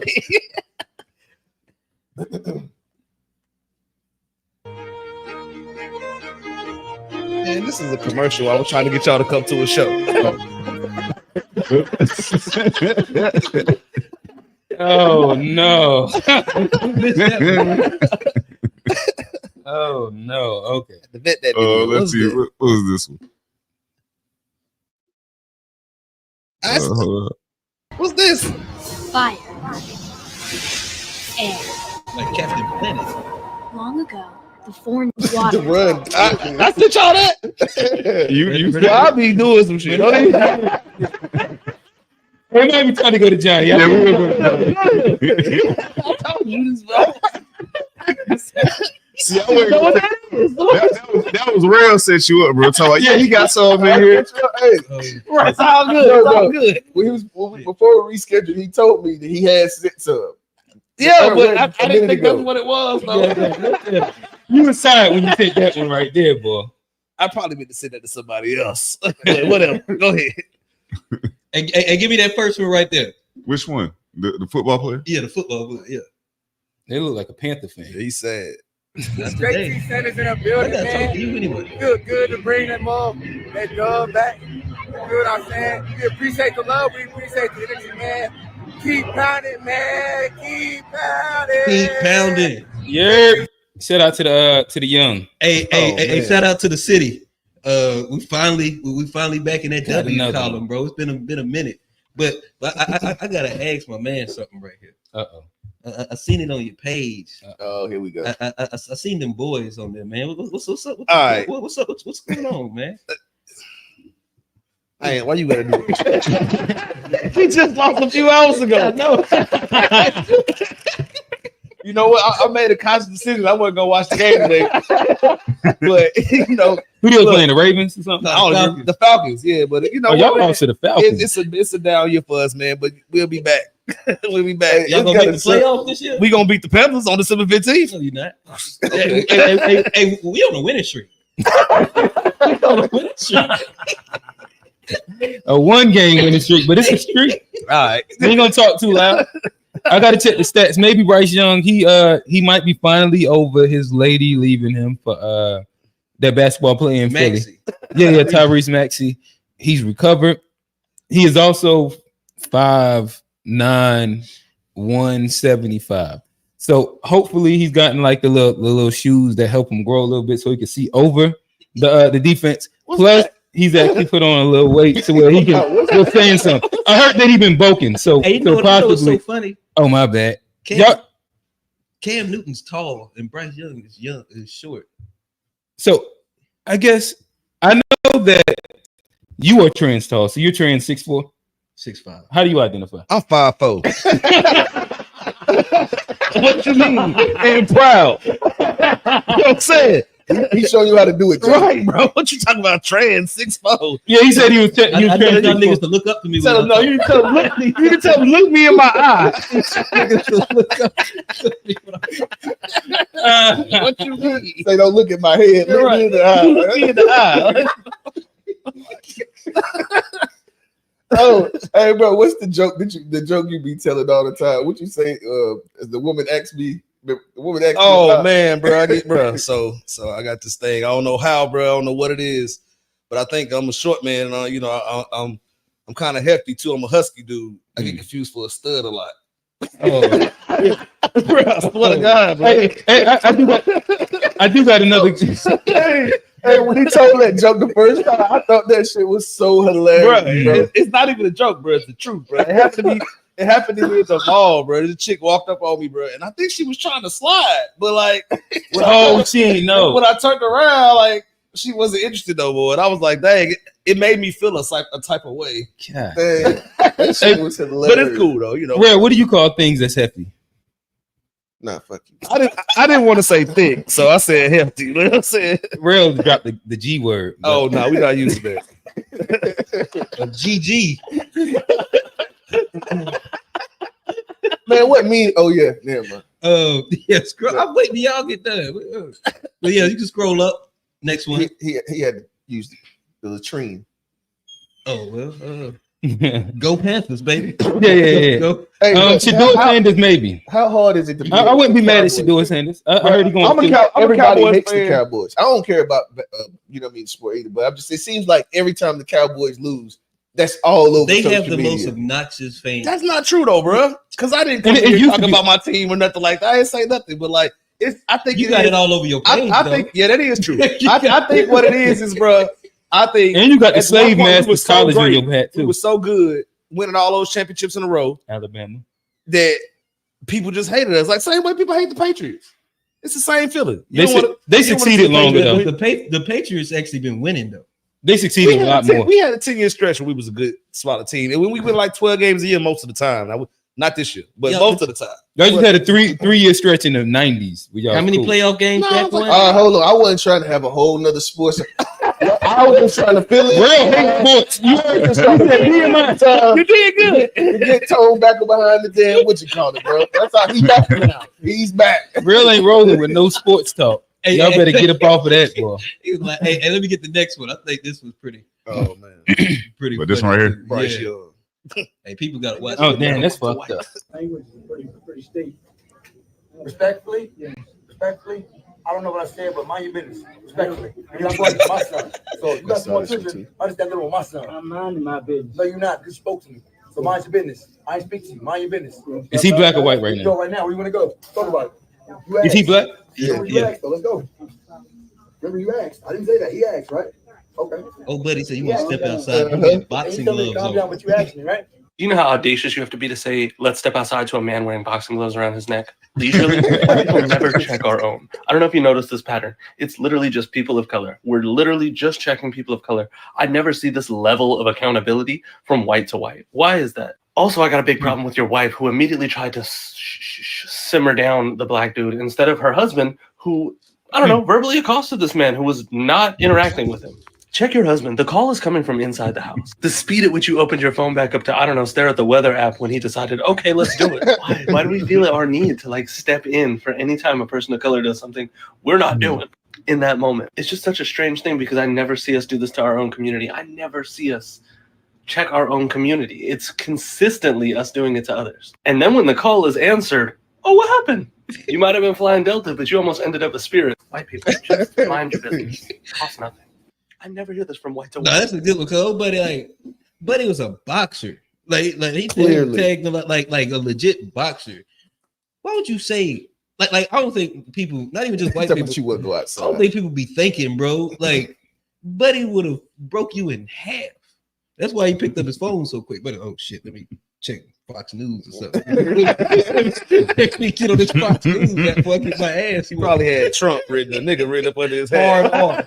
Hard R. And you can scroll up. You go to the next one. I don't in order. You gonna have to do the next two though, because they go together. Oh, so go above that one. I'm voting for the man that's gonna take America. The one above this one. No, the one above that one too. My bad. It was you ain't follow the rule, my boy. Well, what, Chief Keef? Yeah. I might have seen this. Like the streets and everything that came with that, it hit me in like a hole, especially in Chicago. So when I moved to LA, I kind of like started getting better as a person type shit. Yeah. For me to go to LA to actually grow out of what I was and who I was and how I was. You know, now I'm even talking like you couldn't get me to fucking talk in an interview. I'll tell your ass, how are you? 300. Yeah, no. I ain't really speaking. I'm not being vocal. Yeah, like that. But nowadays, I mean, I got something to say. Really, like the streets and I think that's fine. Everything that came with that. I think this version of Chief Keef should be mainstream and like they put like you. Like, this just coming out though. Chief Keef is the Love Sosa dude, right? Yeah. Okay. So I remember that song where bro was going ham by him in the beginning. That's the same dude. But he's switched, like well, he's grown. Well, not switched, but yeah, he's grown. But like you don't hear about him no more. Like all you hear about is the dirt and like the people who. Well, he's just not. That's all we care about. But he ain't had a hit song. That's our problem as a culture. Yeah, don't nobody care about the good stuff. That's our problem. Well, why would we care about somebody that ain't had a hit song in a while? Why would we be checking up on him? Why don't he have a hit song? Like I mean, he's still making the same kind of He music. changed his life. G Herbo told. I just seen an interview with G Herbo. He was talking about Chief Keef like the most fire artist he's done worked with. Like ever. Well, but a lot of them call him like the GOAT of their era. So like if he's the GOAT, if they're calling him the GOAT, he should. The reason he don't have hit songs now today is because he's not marketed or pushed, or the kids don't care nothing about listening to him like that, or the music he's making. But I think that's beside the point of like this right here, which I think is good, and I think is a reflection of like I remember there was a time out of high school where like when he was like 300 and you know what I mean he'd be really short inside his answers and shit like that. Like I remember I used to have like my you right. You got it, doggy. That's like that whole little era where like I was just saying smaller things instead of explaining and articulating myself in full form.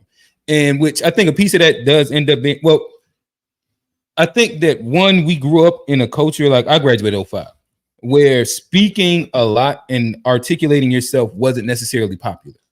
And like, I grew to value education and quote unquote being smart and all those things. But at that moment, that was something like no niggas that on Betty's Ford is talking a lot. No niggas is like going deep into like anything, especially when you're like asked by a teacher or something like that. It's gonna be like these short one-word answers. And so like that was something that I did. And it wasn't until maybe I was somewhat in college. And then I started realizing that this could be misconstrued as me actually being not that smart or dumb or anything like that. And then I started putting a lot more intentionality on actually speaking, talking, and articulating myself. But I think that that's something that goes with growth in general, where he was exposed to more things and found that, oh shit, the world is bigger than Chicago and how we like communicate inside this very minute way. And I think that that's fire. And I think that a lot of guys, men, especially black men, go through a very similar blossoming where like you were like inside very specific circumstances and you was exposed to more and you was able to blossom out. I think, yeah, that's fair. I guess the exposure does help. And they talk about how the LA does help, but I think that's why it's so important for these, like, especially like some of these rappers who like have the means to get out and get exposed to other stuff. I think they should put a lot more intentionality in actually trying to do that, because a lot of them just end up back in their hood. Yeah, that nigga Vlad does a lot of interviews doing the same shit. Like pretty like a lot of the guys that have got the younger guys that have gotten killed. He do the Vlad interviews with him, and he at this point I think he had interviewed like 19 rappers, black male rappers that got killed after he did their interview, and he did like an actual count. It's like I'm positive he said 19. And, yeah, it makes sense. And all of the Chicago, see, like literally, he says over and over and over to these guys, just leave Chicago. Like you're literally in a place where your op is looking to, you know what I mean, to kill you on the regular basis. Like Dolph got killed in Memphis. It happened. Like, but in the Chicago thing, thing, your hometown. I forget who's used they to say say like that. it's Vlad. He'd be like, yeah, nobody's gonna get on a plane and fly over to such and such, you know what I mean, and then find a gun there and then kill you there. Well, I mean, you see, unless you King Bond in them, unless the Dirk shit just happened. Little pop, but yeah, generally that's not how that happens. He always tell them like, just leave Chicago, and their whole thing is that like they don't trust nobody. Like all of my people's here, my family here. Like if I leave, then what? How I'm supposed to go somewhere? I don't know nobody out there. That's a weird way of trust, though. I'm just saying this. I'm not going against you, but I'm just saying like the concept of flawed logic. Like trusting people that innately will be like more incentivized to backstab you and have a lot of times end up having reasons to back. I forget, like maybe it was like somebody, one of y'all or somebody was saying how even the dude that ratted on Dirk was involved in some way with like his baby mama getting killed or some shit like that, where it ends up being like the connections are too tight, especially hometown wise. In comparison, if I'm hiring security that's from Milwaukee or some shit like that, there's no reason outside of you just protecting me or my management or like whatever the thing is that you need to trust the person for. No, what I'm saying is just to go somewhere else. And like I actually like had moved when I was in the military, going somewhere else and like creating a friend base. Like actually You know what I mean? I'm talking about just to be able to trust people in general. Like Mhm. it's very difficult, and it's like culture shock and all these different things. Yeah. It's a reason to fear it, even though like because that was one of the things I feared, and then that actually pushed me getting married like too, because like I didn't have anybody that I knew up there. I'm 19 hours away from anybody that I know. You know what I mean? And so like searching for someone to, because you want to have somebody to talk to. You know what I mean? You're gonna want that. And so the searching is like, you still like, dang, can I actually trust? I don't know this nigga. You know what I mean? What you know what I mean? Can I trust him? You got to building new relationships is not something that like, especially when you're younger and you know what I mean. You got that hood, you know what I mean? That hood edge to you. That ain't something that you look forward to doing. But that's when you take them to go where you're at.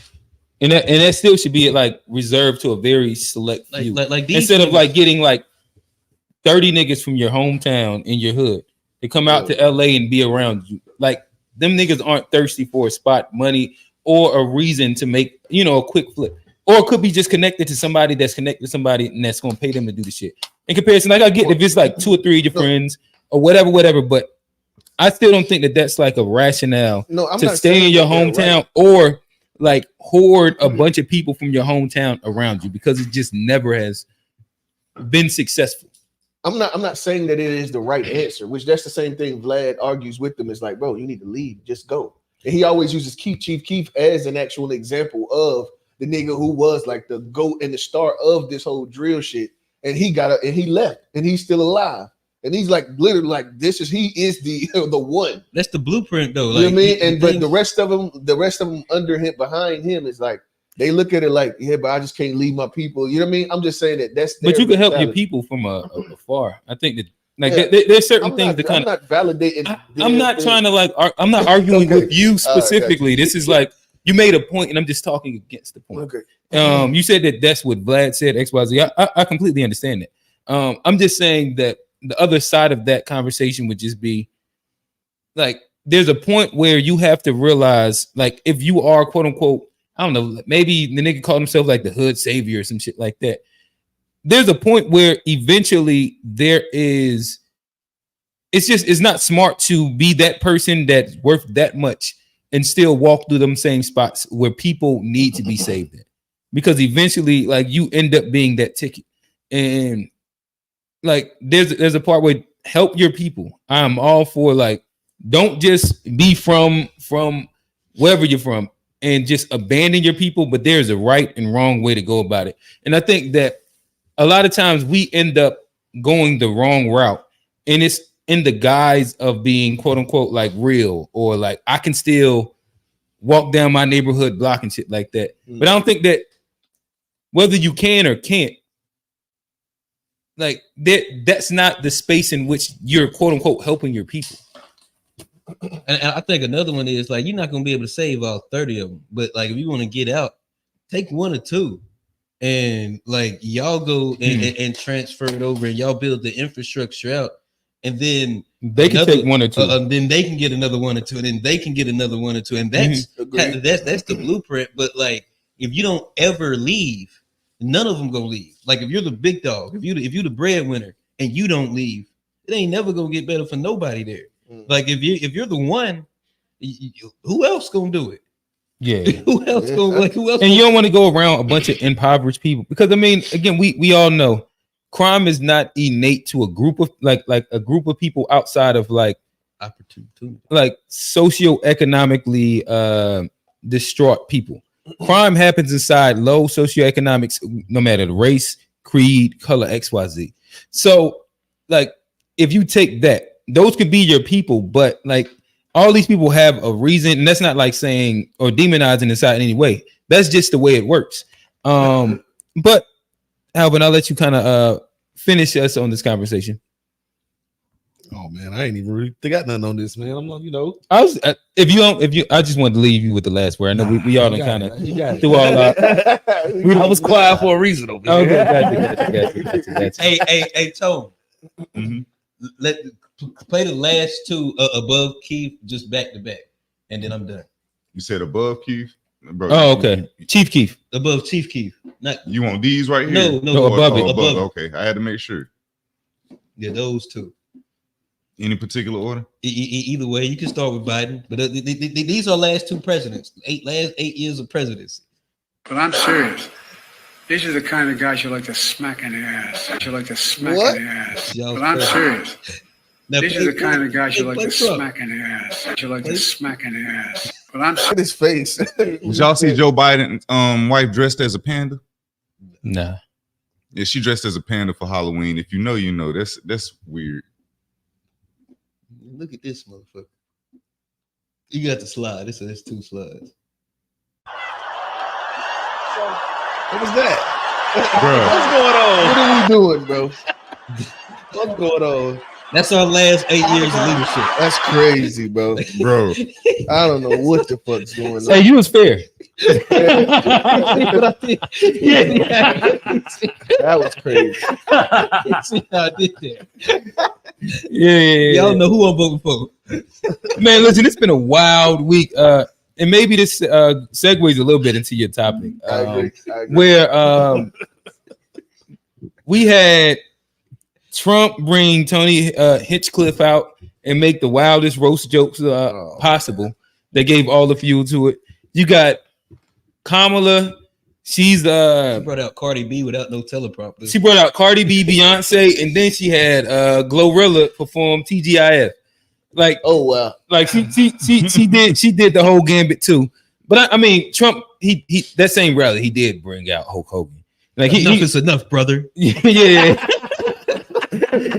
But like I think that like right now we like the rubber's meeting the road and they pulling out all the panda bear tricks, all of the like low hanging fruit tricks. I think that right now is like the Super Bowl of pandering to whatever base you think you can activate to come out as much as possible. And it's kind of hilarious on both sides. I think it works in the opposite way though, man. It just makes you want to be like, it's cringy, bro. Yeah. And then it's like, okay, so and then you got to pay attention. So like if Kamala, that's right. Yeah. Okay, so if Kamala is bringing out Meg, Beyonce, you said Glorilla. Yeah, Glorilla. What was another one? That was another one. Cardi B. And Cardi B. Quavo. So what she's saying is that like you like sorry, so you said my base is black women. And I would say that she's also brought out other people. In the same way Trump brought out Chef G, he's brought out Trick, he's brought out like a bunch of like quote unquote gangster cool rappers as what I'm well. saying is that like for on the Republican side, Trump is bringing out like different demographic. So look, so bringing out Trick and all that. I haven't seen who else has she brought out. Like I can run and look up a list, but like she brings out black men as well. Like she's brought out like famous black men. Who it was somebody the white man, not just Quavo, because Trick is a black person, right? Yeah. So like what he are you asking like what white people? She brought out Eminem. Oh Lord. Like she brought out. Okay. I don't know. No, that's Is the he first not one. white enough? No. That was the first one I thought about. That was a good one to use. It's just like I'm sick of this shit altogether, bro. I'm fed the fuck up. Or like she brought out like some Hispanic people as well. Like shitting on my intellect at some point. Like it's like they both are. But it's tough to say. Like it's like what I'm saying is that and as a matter of fact, I don't think we should pay rock scissors in this one. I think. I think it is. So go ahead and kick it off, bro.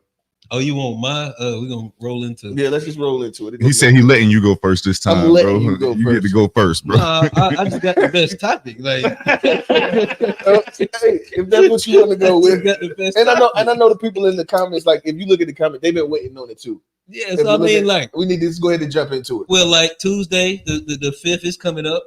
It's also trade deadline for the NFL. Shout out my boy Rail. Oh, trade deadline. Trade deadline. So we're gonna see what the Panthers gonna do. Who gives a shit, man? Go ahead. Oh, that's why you said it. I was about to say, why you said out real? I was trying to think. I got you. Is there like work? Because I know you like what's the word puns? I was trying to figure out the puns. He gave me what I wanted. I got you. Yeah. I knew what you wanted. I had to. Go ahead. But like as like in sales, election season is always like it's turmoil because a lot of people like it's so stressful that a lot of people hold off on big decisions until after the election. And so like my question is like, are we gonna stop caring about these issues once the election is over And then does election season bring a lot of unnecessary stress to the average American? And I think we are gonna stop caring about the issues because it's like, who the fuck cares about tariffs? Like nobody ever talk about tariffs until we get on this. And you might have cared one time, but well, no. Go ahead, finish your point. Then I'll go. I guess I'll go to where, or I can answer it now. I think that with like let's say tariffs in general, I think we all are going to care about the end result of tariffs, and that's going to be seen quickly because of tariffs at 20%. That's going to drive up, in my opinion, I think it's going to drive up inflation. Being that like these aren't like these are tariffs that American companies and consumers are going to end up paying for. So you're going to see the result of that fairly quickly. I think that is a thing to actually care about. But I don't specifically want to step on. I think you were still like unpacking and going. Well, no, I can answer the question. No, you can go ahead because mine, like I'll finish, mine, but I want to hear everybody else's. Okay, gotcha. I guess so. For me, I think that it's probably based a lot on why you vote. That would be why, or if you do continue to care. So the people that are voting because of Cardi B or Hulk Hogan or whoever is up there, or they fall into the trap of quote unquote, you got to vote because of Biden is going to end democracy. Not Biden. Trump's going to be the end of democracy, or Kamala's going to make all the trans prisoners get the shit snipped. Whatever the fuck the shit is, right? Whatever the new running narrative is. I think that the election won't, because you're voting based on tribal needs at that moment. If you do have a reason why you're voting, I do think that is something that you'll continue to care about. But do you think most people are voting for a reason, or most people just voting? Are you saying most people, or are you asking us? Is this like a world general? I'm talking about the average person. Do you think they're voting because of a specific issue, or are they voting just because? Okay, gotcha. All right, so in answer, I say average person is probably more tribal. So that means the average person is probably going to forget about. Oh yeah, no, I didn't know if you was asking like us, or if the question was like, no, it feels like individual or broad. Societal. Like, okay, gotcha. Societal. But yeah, I think that most people will go against. Most people won't care. Right. Yeah. I'll think, so all this stress that we have over the election and being worried about it and doing all of that is unnecessary for the most part, because as soon as that's over with, but it's not unnecessary because it does matter. I don't think it's that people won't care. I just think it's that people gonna stop talking about it because it's not in our face. We ain't got to worry about it again. Real life issues, and back in 2022, we were cared about we weren't caring about tariffs and economy and all of that stuff. People were worried about COVID and we were more worried on everyday survival, and it was an everyday thing. Because if people cared, we wouldn't have drop-offs in the midterm elections every time. Right. So there's obviously a drop in how much we care from 2020 to 2022. But I'm thinking out of sight, out of mind though. Because once the election's over, all the goddamn text messages. The commercials over. Fucking ads on YouTube gonna stop. Now we just hate the winner. And then most people don't understand how government works in general. We just hate the winner. Whoever wins, we gonna hate it. And this is my thing. So like for me. The first question is, once the election is over, will people stop caring about? Yeah. At the end of the day, if Trump wins, then you know that they're going to give him the same treatment that they gave him the last time, and soundbite the shit out of him every chance they get, and make OD on the propagate him to be the worst president in the United States history. We're gonna get all of that shit. And to answer the second part about the unnecessary stress, yes, bro. I think that it's stressful, especially like business owners. So in the industry I'm in the construction industry, everything slows down during election season. Everything slows down. The companies don't want to make big purchases. They don't want to start building and erecting any big buildings because the regulations going to change or could potentially change, and that can change which way you want to go. You know what I mean? It can change the way that you actually run your business. And then I just want to make this point since we're talking about politics. See, what has gotten me very irritated. And I think that the text messages, they need to stop that shit. All of those text messages, and they shouldn't be able to do that, because you're adding to this unnecessary stress. Oh, well, your people will be able to see whether you voted or not, and they won't be able to see who you voted for, but your parents will be able to see. Bro, they text my mama. They text my mama about me voting, bro. I was Yeah, like, see, but that's I what I'm like, saying, somebody bro. called me this morning about it. My mama called me like Jonathan. I'm like, hey, first of all, like, leave my mama out this. Exactly, On your bro. head, I'm like, boy. leave my That's mama what out I'm of saying. this. And then I don't know after how I you feel do about all of that. this, and Hey, see, man. this is what made me Shame so them mad. niggas in the voting. Fuck it. And this is the thing that made me out of all of this, and we sit here and y'all sit there and talk about these issues like we was talking about this in the chat. So you know this abortions on the ballot. Okay, so abortions on the ballot. It's not. The Supreme Court made the judgment that to ban abortion. Do you know in order to get that overturned, what have to happen? Somebody got to die. Niggas got to amend the Constitution. Or like 80% of Congress and the House have to. That's not gonna fucking happen. So there's no way that you running on something that you already know ain't gonna happen. And so you're playing on people's ignorance. It's the same way that you're doing with Cardi B and it's all of this. And so it pisses me off so much. I honestly, bro, like it has really disgusted me. The more and more that I've gotten into, like with this election cycle, we talk about it every week. And so then on Unpack, they talk about it again. And I watch every Unpack. I love that show. Unpack every Wednesday night at 9:30.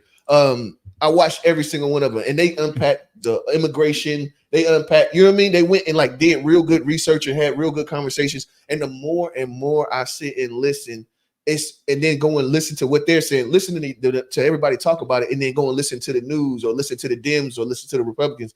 It's like, bro, y'all are literally just showing us what y'all think of us. You think that we're very fucking ignorant. You think that like we're incapable of, like we're intellectually incapable of actually diving into information. So instead of talking policy, you want to race bait or play fucking you know what I mean? Like you want to. You're really disgusting me at that point. And so, and then you got people that, and then, oh man, your mom and dad want to, oh, you need to be voting for Kamala. And the fact that I'm like, I don't know what I'm gonna do. Oh, what? Then that's a big deal. No, I'm talking about when this was a thing. I'm talking about when these conversations were things like, bro, so why are you voting for him? And then when you tell, the only thing, every time you ask them, then they just start shitting on Trump. No, but why are you voting for her though? Why are you voting? I'm not asking about them. Why are you voting for her? But then now I must be a Trumper. Like, bro, hold on. Why are we so emotional, bro? Just answer the question. Just answer the question, bro. I want to know what. To be fair, I watched the interview on the other thing. The other side's just like that, also. It is like those white boys. Excuse my language, but the other side, they only voting for Trump because they're not gonna vote for a black woman.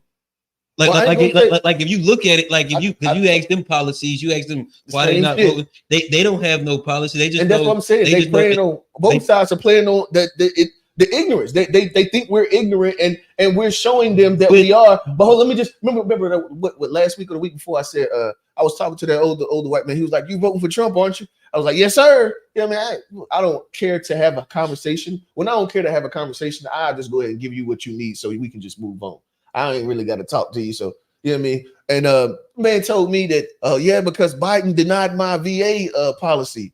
He know my VA claim. So I'm not getting my disability because Biden denied it. And once Trump gets in office, he's going to approve it because he doesn't play with his veterans. Okay. And I'm like, bro, you do know, like, I know that I done been to the VA office and neither one of them niggas work in there, bro. Trump doesn't work in there when he was in office, and Biden didn't work in there when he was in there, bro. So it's like the participation that we're doing. I mean, I just feel like they're like, I'm tired of it. And then the text messages just make it worse too. It's like, you're calling me a jackass over and over and over, and I'm just supposed to still go with this too. And then on that side, they calling them jackasses, and they supposed to still go with it too. And then you're gonna blow my phone up with all these goddamn text messages. These people coming knocking on my door all the time.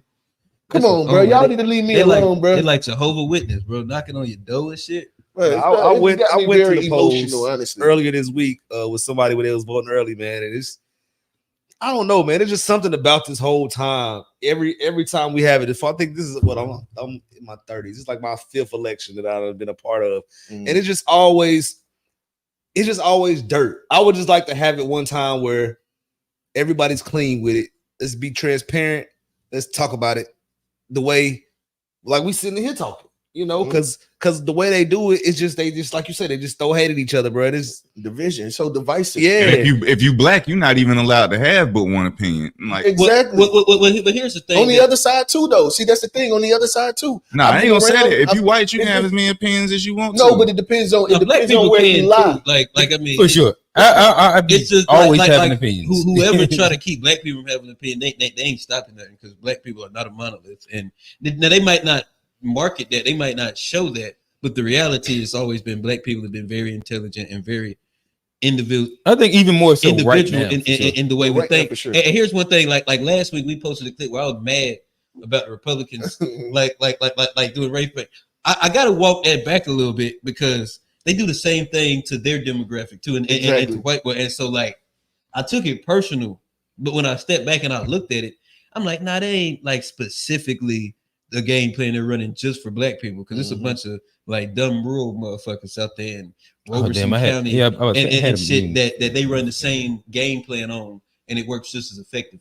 So I can't. Maybe I just see it when it's on the black side. I just see it a little more, and I'm reacting to that. Well, that's they what run you're the same saying. plan. But that's how you figure it's a circus. Once you look on both sides, and if you talk to enough people on both sides, you see that this is the same play. It's a circus, bro. This is a circus. You think that we're just really fucking stupid, no matter which way you land. They think we're all stupid. They don't think just black people are stupid. They think white people stupid too. They think the Hispanic. They think we're all like all of us are stupid. And I thought they just thought black people were stupid. I was mistaken. And that's when you're emotional about it. That's when the emotion comes. We all stupid. Yeah, think we all stupid. That's why he'll bring out Hulk Hogan. I ain't gonna say it. Huh? I was gonna do enough. Oh, then they had what's your boy? The Antonio Brown. We played that clip over here. Oh yeah, they did have Antonio Brown up there. You know what I mean? Like, what are we doing, bro? Who Antonio Brown with? He Trump. Oh, Trump. My bad. It was Trump. Oh, they had him give a CTE speech, boy. That shit. Yeah. Damn, niggas could have did this. What's worse, the CTE speech or Cardi B reading off her phone? Oh yeah, that was pretty Cardi bad. read off her phone. Yeah, he was struggling. It's like, you guys, I'm nervous. But see, I don't want. But as going for the president is the highest job in the country. I mean, that's. Am I right about that? Everybody agree? Yeah, it's the highest office in the country, bro. Yeah. Like I don't want Cardi B and Meg, and I don't care about what they think about the president. Like I want to hear somebody's opinion that got an opinion. At least give me Killer Mike. Somebody. They could have asked Cardi B to lie about Takeoff. How you in Atlanta? You in Atlanta, bro? You in Atlanta holding the job. And you bring Meg Thee Stallion. What are we doing? Not even Killer Mike. That was in Atlanta when she. I think so. That was the first one, right? Mm-hmm. That was where Meg. They was in the city this. Do you think Kamala listens to Meg Thee Stallion and Cardi B? No. I know she don't listen to Glorilla. It's literally just to entertain us. To like, and see that tells you that they believe, which is right. Like within our society, we allow Antonio Brown. We allow entertainers to dictate. And nigga said, I don't even know who Tony Hicks I just watched her do a show with Shannon Sharp. Well, she said she don't listen to music. Yeah, I don't listen to no new music. So what you got them out here for? Like, let's just bring out somebody. Because they know you niggas. And my thing is, the thing is because she didn't have them come. Oh, there's somebody that's planning the whole thing. You see what I'm saying? And we're putting like the it's all an audience and marketing thing. And this is, I guess, same thing with Tony that you were saying. Trump said that exact same thing, and I think everybody's kind of had like a very similar reaction. And I guess right now this kind of moves us. Tone, how much time we got left? We'll look like we got about 10 minutes left on real this. Quick though, before you move topics, I'm not moving topics at all. I want to stay here. Let me make this, and then you can read the meme. So to me, I got into like a fun conversation this week that was based around kind of a bit of what we're talking about right now. When extrapolate a little bit further, where to me what it actually comes down to is that we're talking about both parties are attempting marketing for their base to get as many people to come out as possible. Right. And to me, I'm gonna bring it to Joe Rogan and Kamala deciding to or not to do it. In which, in my opinion, I think that's probably about to be like her biggest misstep. Yes, I agree. Where with Trump, one thing Trump is, he's a fucking master marketer. True. You could like him, don't like him. No matter how it works, the nigga markets amazing. And if you watch him based on, if you watch him at different times, you can like him on this and not like him on that. Yeah. And if you like, you know what I mean? Yeah. If you actually listen, it's like, nah, this nigga's a racist. But then if you watch him over here, you're like, oh no, he's not a racist. Actually, he seems like a cool guy. Master marketer, right? And it's written behind the sign. Yeah, right. Say good callback. I like that. But saying all that to say, like, so for me, like, I was just on the internet. I didn't say who I was voting for. Nothing. I just said, like, you voted. Huh? When you had the sticker on when you said you voted.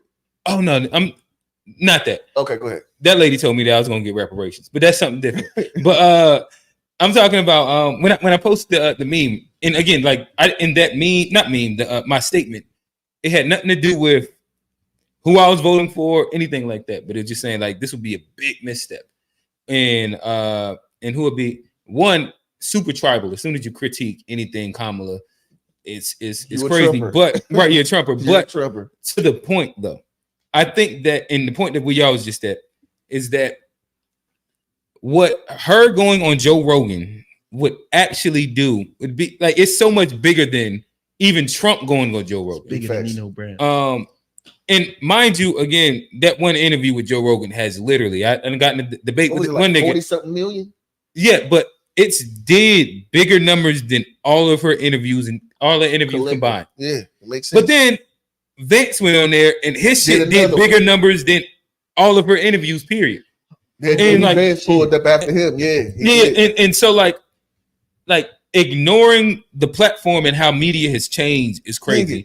But then hold on, let me land this last point. What she doesn't realize, and this is where I think is like most important, is that her just going on there will open her up whether they're gonna vote for her or not. There's a few people that she might convince. It's a completely different audience base than who she's pandering to and talking to in general. Right. So this allows her the option and access to niggas to hear in the same way, like we will listen to some Trump shit and be like, let me hear this nigga just talk out his ass and leave like, damn. Exactly. That shit wasn't too bad. It wasn't too bad. Exactly. She gives her, like, doing that would actually give her the opportunity like to that. actually do it. Alvin didn't like that. But did you watch the Joe Rogan interview with Trump? No. Okay, see, But you have to watch it though. I'm not a Trump hater though. You're right. It's some certain things that he say that it's like, yeah. But I think sometimes you be like, nah, that's right though. Now I think where Kamala missing the ball is kind of like a similar thing where like we get mad at like Trump or some of the Democrats, where it's almost like she's saying fuck you to that side. It's almost like to not even try to go to that, where like you see a platform where did my bad, say that one more time. It's almost like a fuck you to like the average like kind of middle of the road American conservative to not even do that platform when you know all these average people and just the regular people. But I'm gonna do this shit.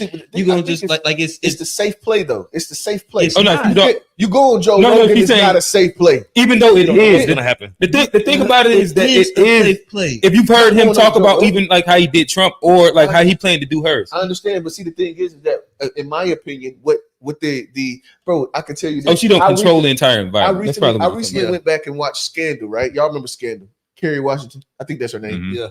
Bro, that literally feels like what the fuck they be doing. Yep. Yes. It literally feels like that. Like they're literally playing a fucking game to sway you this way or that way. Scandal was not fiction. Yeah, this shit was like, bro, I went back and watched it again. And the Olivia Pope is based off a real person. I didn't know that. Yeah, she's based off a real person. I didn't know that part. But damn, what was I was saying? Oh yeah, I think that like, if she was to go on Joe Rogan, it's because if you looked at the Trump one, they was talking about all kinds of shit. They was talking about the drought in California, like the fact that California had a lake under it that they dried out multiple times to make it so that, and so you know what I mean. Trump was talking about Robert E. Lee and Abraham Lincoln. Like he UFC. It was crazy to see that. Like he went on there and he did a Joe Rogan podcast. I don't know if you watch Joe Rogan at all, but he be having people that's like very interesting all over the fucking place. Yeah, and they literally went and talked presidential shit, the country shit, and they talked about conspiracy, aliens. The fucking JFK. He also dropped that this might be the biggest, the largest. What happened? I mean, but that's big extra plug. That's what he was doing. But his proposal about eliminating income tax. Oh, that yeah. was huge. That was a the first huge time we heard it, little talk I thing. think that was the first time we heard it. Was on Joe well, Rogan. he just introducing the idea that he like anybody would be open to it. And again, he said he would like compensate with that with tariffs, in which I don't know how to the math in it might not math. It might not math right, but that concept was like one of the ones. It's a bunch of niggas that fuck around and get behind them. Curveball. That was a curveball. Yeah. I think that I got a question. Just real quick. Let me just wrap this part up real quick. I got a question. Just real quick. Okay. And I think the thing is, I think that she's afraid of a Joe Rogan podcast because of how human it would force her to be. Yeah, you have to talk way too much. The hour with Shay gonna be safe anyway. He's gonna be safe anyway. And then he got the Call of Duty ads and all of this other shit taking up more time. I ain't gonna lie. You ain't got but an hour and you got like 52 ads on Call of Duty and all this other bullshit. And I think it was a decent job. The only thing is, if you watch the Joe Rogan with Trump and then you watch the Club Shay, you realize she missed the motherfucking mark. She did. And at the end of the day, the biggest problem people are saying is like, she doesn't seem human. Anytime you hear her answer questions, it's not human either. And so, like, she needs to do Joe Rogan. That scary, it might be too late. Like, I agree. Late? That's scary, bro. Do you think it's too late? Like, if she dropped Joe Rogan tonight, do you? I think that yes, it's too late. Right? It's not too late because it's not gonna get as many views because it's too late. That's not even a worry. Like right now, it's the last. Like nobody's voting until Tuesday now. Early voting ended yesterday. So now, if she say it dropped Monday. That's the last big push, and I think that will probably be as impact. Especially, let's say she say something wild like, "I'm giving everybody's loans forgiven when it comes to like something that's going to like pander to like but she can't do it. That ain't gonna work. Stop it. Them niggas in Ivy League, they loan payments is like they owe like 200. You said everybody now it's based on income. Huh? I see what you're saying. Yeah, like if she drops something that's big, niggas got 400,000 and fucking and you run that, it could. Like if I'm giving a hypothetical, but it has to be big enough. Like, it has to make more sense. I got a question. What Chambers used to be named? Vance. Why'd they change the name? I think the guy was racist. I went to that school. And what's the? I went there too. JD Vance.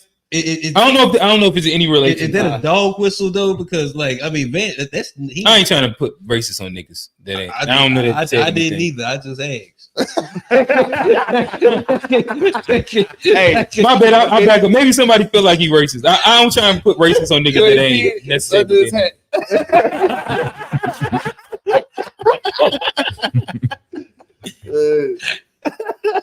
But yeah, like it becomes like to me, we talking about it in a very interesting way, right? Right. This conversation is very interesting.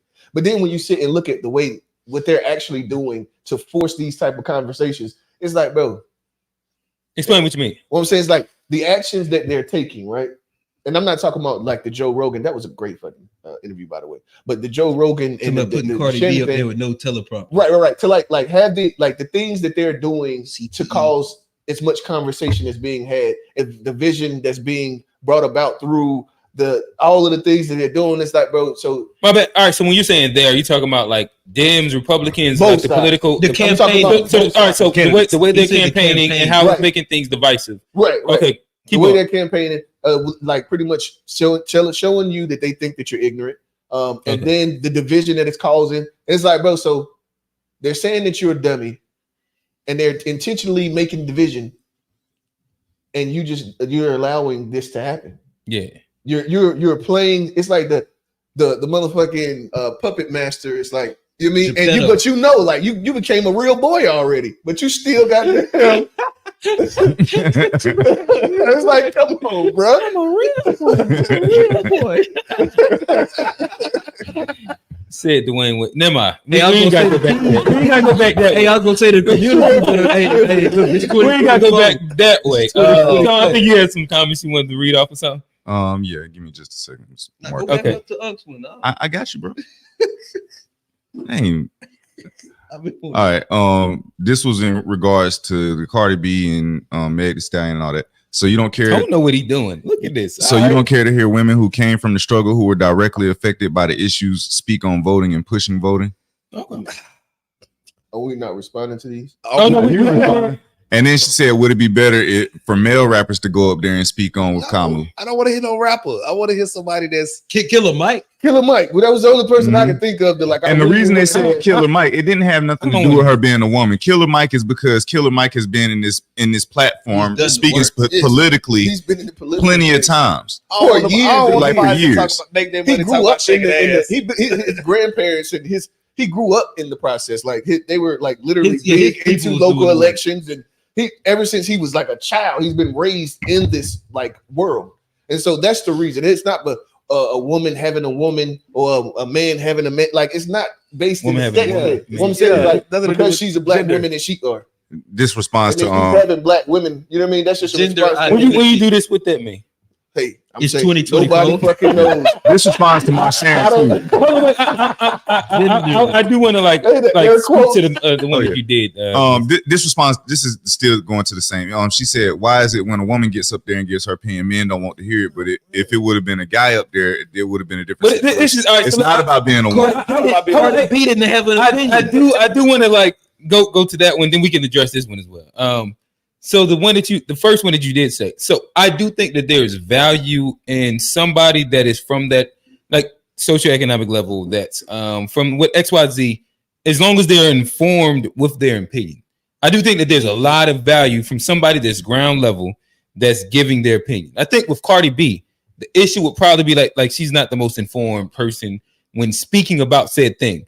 But if it is an informed person from the hood that can speak about articulately how these policies, processes, and things actually impact the hood, I do think that there's a lot of value in it.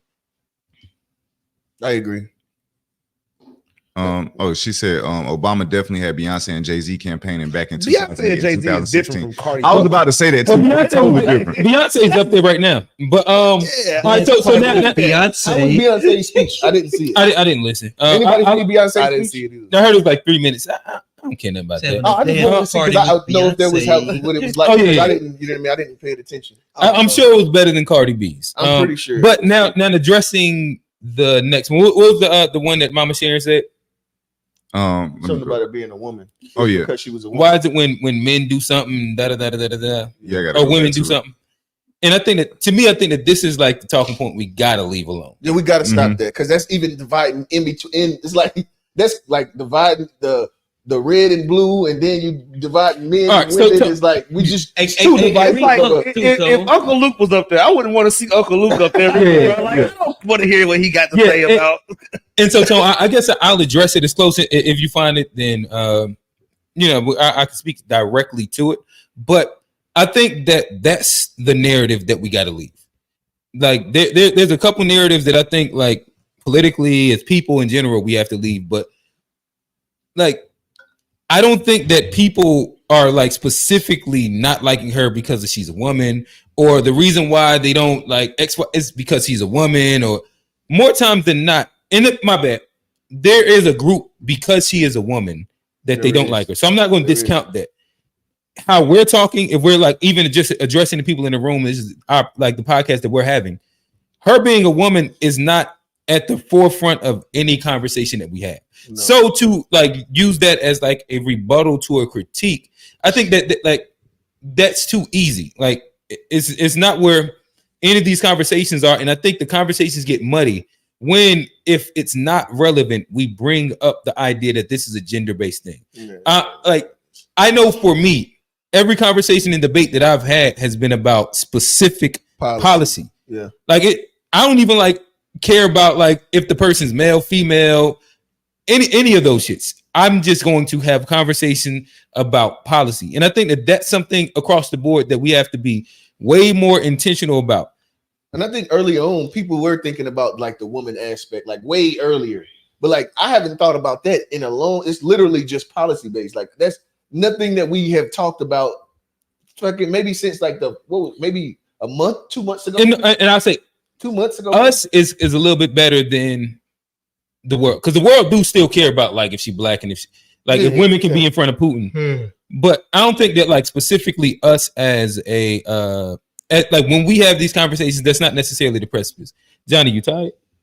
Nah, I want Tone to get to because he been asking me a question. He said something last week. And we got some Steve in there. Because I think I want to address this. He said something about it last week. It ain't nothing bad, but like, is it something good? He said, I just want to ask Johnny this. Do he think his father would have got his job as being the first black principal in Rock Hill if a premature action played no part in it? If a premature action? I don't know what he mean there, but like I think my dad was I think my dad got the job because he was, the best for the position at the time, but also being the first black principal in Rock Hill. But he's saying basically if people ain't make it to where your father was able to be a principal, because at one point he wouldn't have been able to be a principal in South Carolina. That's why he's the first. Or maybe it's a previous action. Yeah, so he's saying there was a premature action that led to your dad being able to become the principal. But I don't think premature is the right word. I he has to be using previous.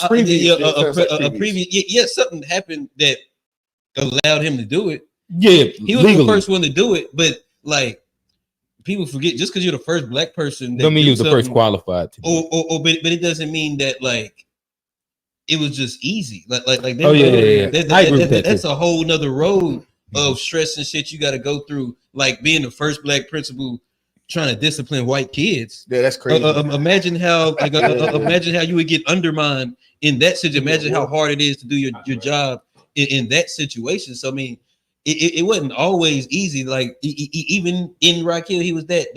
My dad still had to buy a house in a certain neighborhood of town because of how things were back in the past. So I mean, shit ain't. Primitive action. That's what it was. I guess he meant to put primitive action. And so like he acted like just because my dad was that. Like what spurred that? What made him go to that? Well, I can't remember exactly. He mentioned it last week about my dad being the first. I wanted to get into it then. Because he said something else about me being in the suburbs. And, that's what it's about. And having that, but like he live in Rock Hill. He know that shit ain't all sweet. Where he live, it ain't sweet. I live right around the corner, and my grandma live in that same neighborhood. So just because you in Rock, or just because we in the suburbs, don't mean shit all sweet. Just because you down there trying to be the first black principal.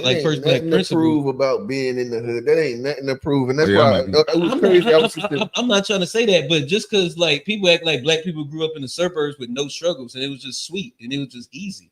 Like I was still a black man in America dealing with a lot more like identity crisis than the average black person in the hood had to deal with because you're surrounded by people that look like you. Yeah, it's just a different. Like, see, the thing is that it's a different struggle, but it's still a struggle nonetheless. And people act like just because you was in the suburbs, shit was sweet, and you don't know nothing about these issues, and you shouldn't talk about it. And I think that's BS because my black experience is just as valid as anybody from the hood. I agree. I did want to give that a whole conversation, but I don't want to get too far from the election thing because that's what the comments are. But no, I wanted to go there. I just had to address. Yeah, I got you, bro. You gotta let me do my job sometimes because I was trying to look out for you, but you prematurely went over to the topic. I had to like, I had to you prematurely got there, bro. We got to get back to the. We can get back. We're gonna get back to that. That's because that's actually a good conversation. I want to stay on the election stuff or where we was at. I only got 3 days left of that. So. Yeah. I'll holler at next week. Let me go back here because she was responding to what y'all was saying as y'all was typing stuff. That's why I was trying to go. Cardi has. These are the comments I want to go. Killer Mike is politically confused. Cardi B got better politics than Killer Mike. What? Who is Steve? Hold on. Cardi has used her platform over the years in politics and is very informed. Have you not seen her previous videos? Yeah, Cardi B definitely has been on politics since her stripper days before her original IG page was deleted. Stripper days. Cardi B is literally just a Democrat. For nobody. There's a difference in like being into politics and just being on one side. You're not into politics because you know one side. That's not being into politics. That's just you know what the fuck they be talking about. Is it because you a panda bear? They telling you what the fuck to say, and you've been saying the shit they want you to say for a little while. A little bit, I guess so. I'll kind of meet in the middle of where your point is. Okay. Like I do think that she's like very much on a side for sure. But I think that what they're saying is that like she's spoken about politics for a while, which is true. Which right? Like she's like back when she was a stripper, she would get up there and like talking shit about the election and all that shit. Whether it was like informed, Yeah, Cardi B was a stripper. I mean, You know that? I do that, but I gotta watch. I didn't know she was doing speeches in between.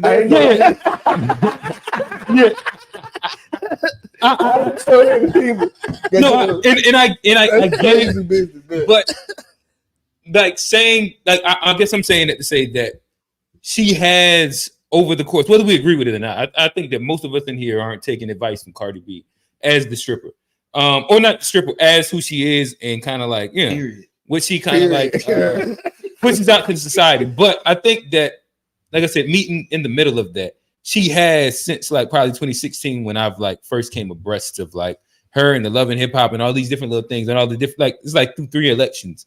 She has consistently spoke about politics. Okay. You've been over hip hop. We go. You can be over here. Yeah, I mean, like, okay. So, and that's cool. I guess I'm gonna leave. Is it because she's an ex-stripper from the Bronx that raps about sex? Yes. The point is to rob niggas.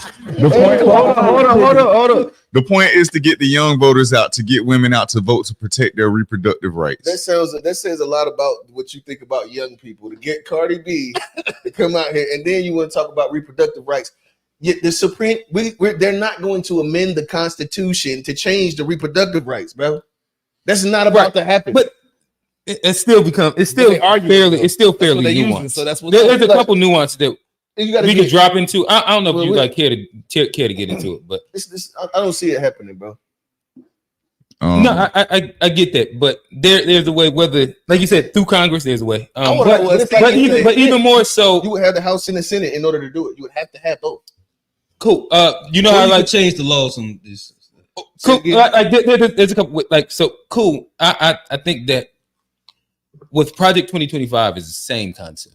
Like when people speak about that, as like this is the thing that they can do. Like you have to have majority, right? Using super majority, but even more so, I think that what does and why it does end up becoming an important campaign space is that this is impacted by the states in which elections. We all know that these are the people that come out, and so depending, like say North Carolina right now, a swing state, and what your House and Supreme Court of your state can actually rule on would be dictated a lot by this election. And so like the voter turnout, especially when we talk about voting down ballot and how that in itself can also impact, would be another thing where it's pushed to the states. So now, even with that, there's a joint part that comes down to that election where it can impact the literal rights of the person inside that. Yeah. All right, we're gonna just leave. We don't have to do an unpacked on it, but like, that was false. What I said? No. I think you said a lot of words. I was trying to make sure I was following you. You said I said a lot of words, but I ain't asking if I said a lot of words. I'm saying like no. I was trying to. What I'm saying is that all right, whatever, bro. I'm just asking, like, did I say something that my bad, that you disagree with?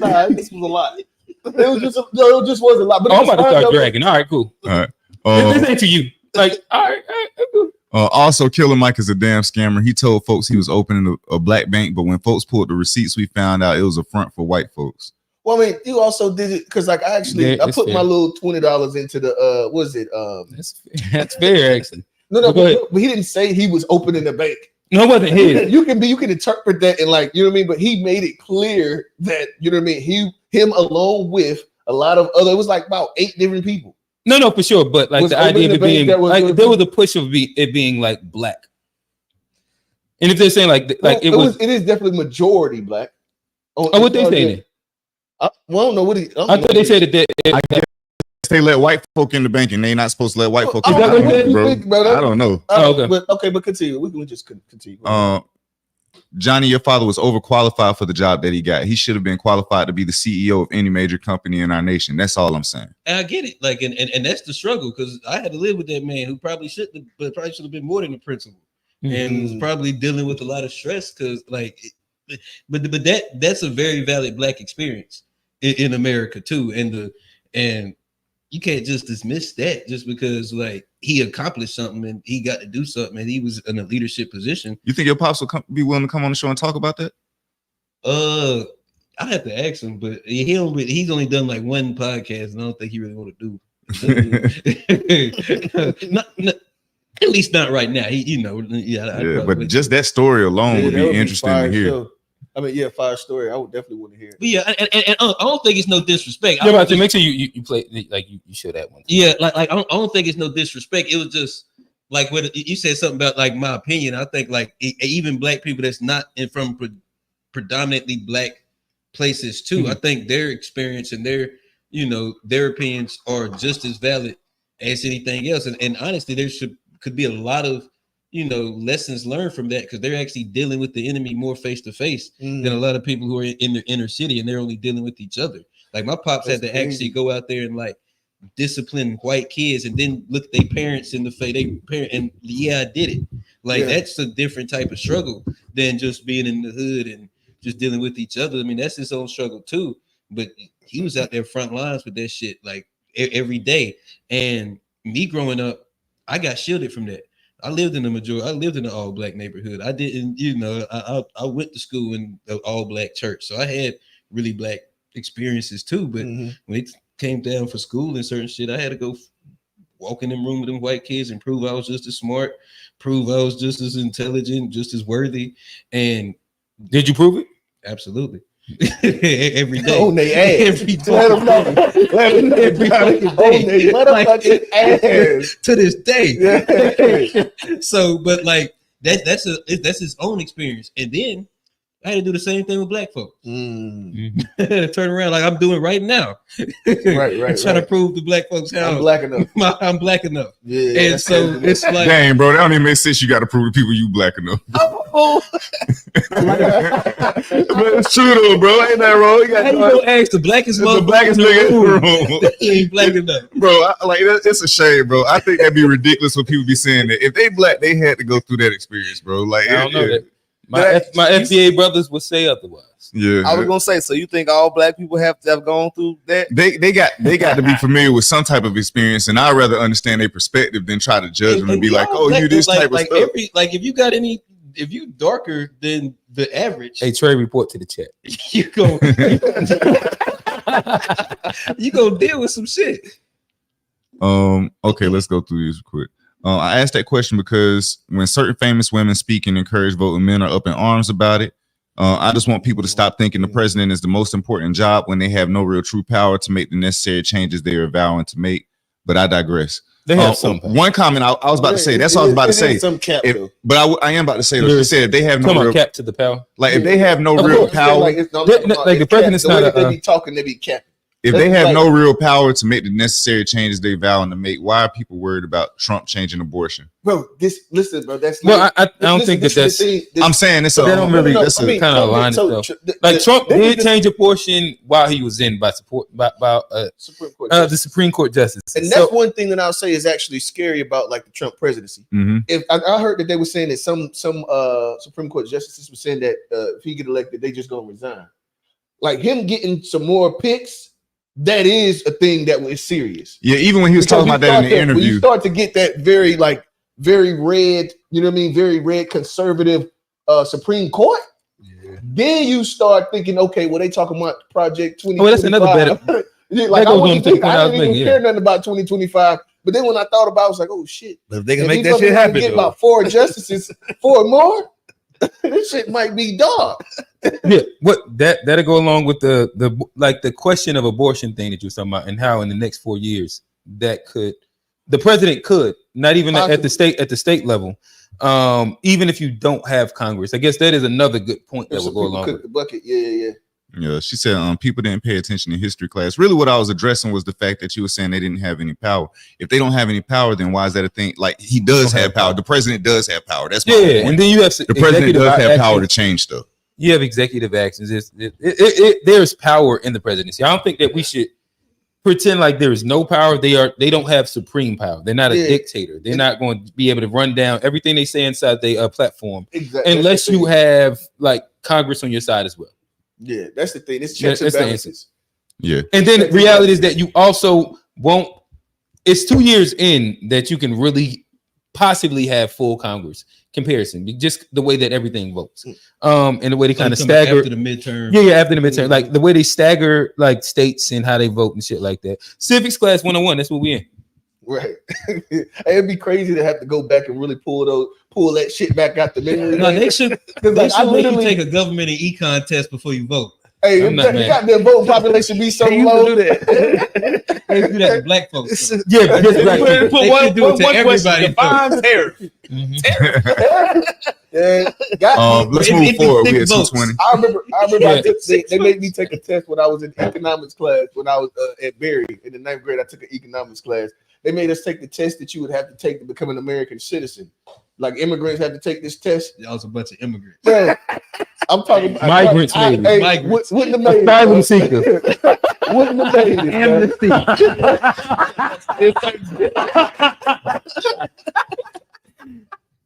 All right, I think Tone has given us the wrap it up signal. We actually need to get like the little button. Remember Dave Chappelle used to have that wrap it up. Yeah. we got to give Tone that one. So how do you want to do it, bro? You first, me first. I think that if you go first, I can run mine into yours, or if I go, I can run yours into mine. Oh yeah, mine's gonna be this was a sticky one, bro. You might have to go ahead and jump into it. This be one of them is like one of them conversations we don't like to talk about, but we're gonna talk about it today. Okay. So my question for to this week is going to be do you think that, and we're gonna say black women because we only gonna talk about what we know, what we've experienced. Oh shit! Nah, bro, my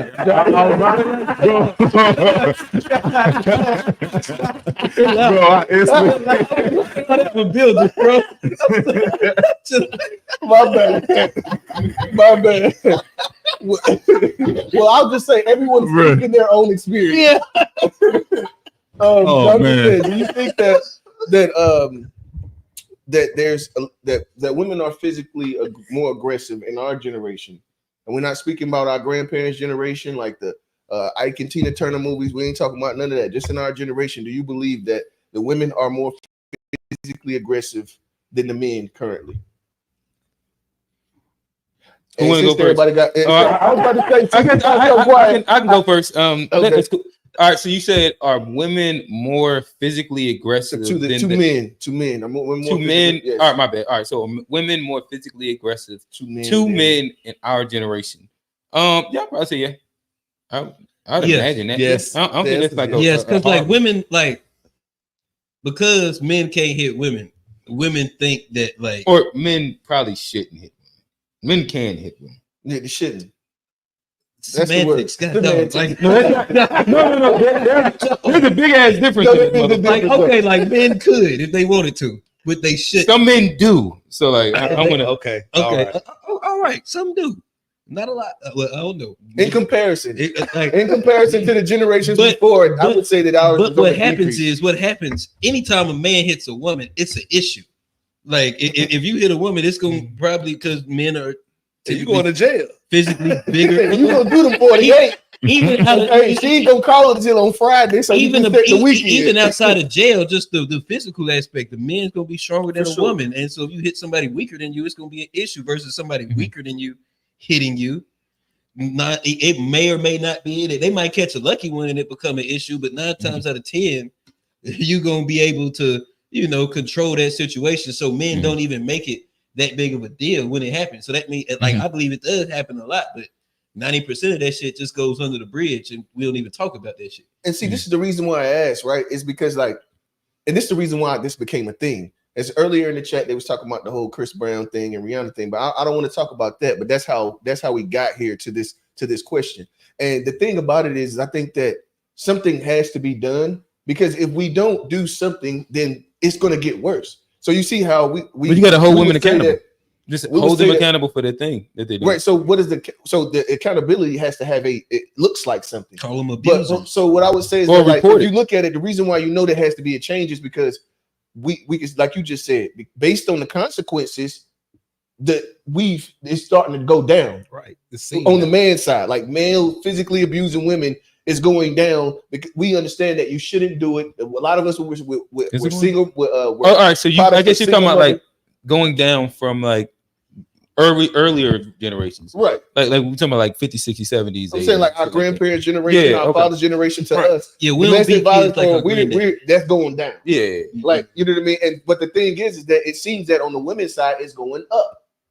So in order for that to change, there has to be some consequence to said thing. Because you can say hold them accountable, but what does that look like? So is it calling the law her motherfucking ass?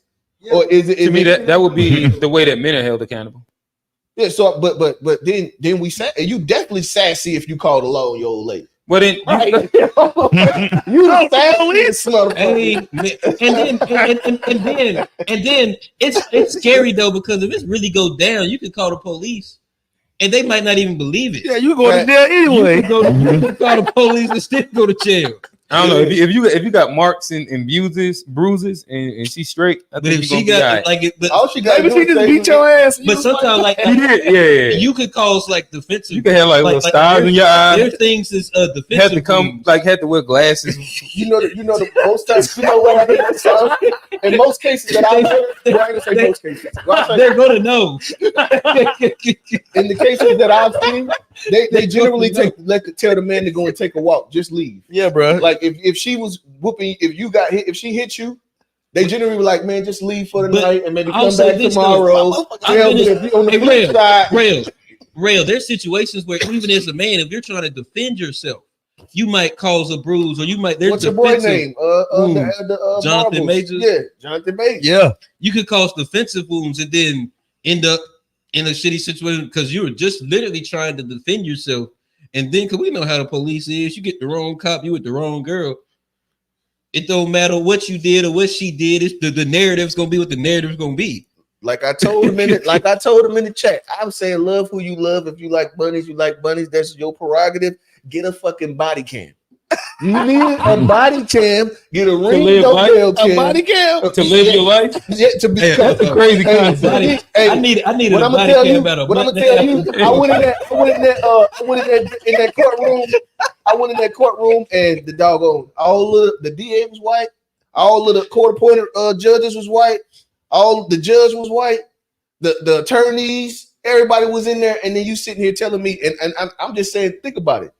Do you think that the judge is more apt to see your point? You think that you're innocent and believe what you're saying more than he would see his daughter in the girl that's saying you did this to her? I don't see myself being.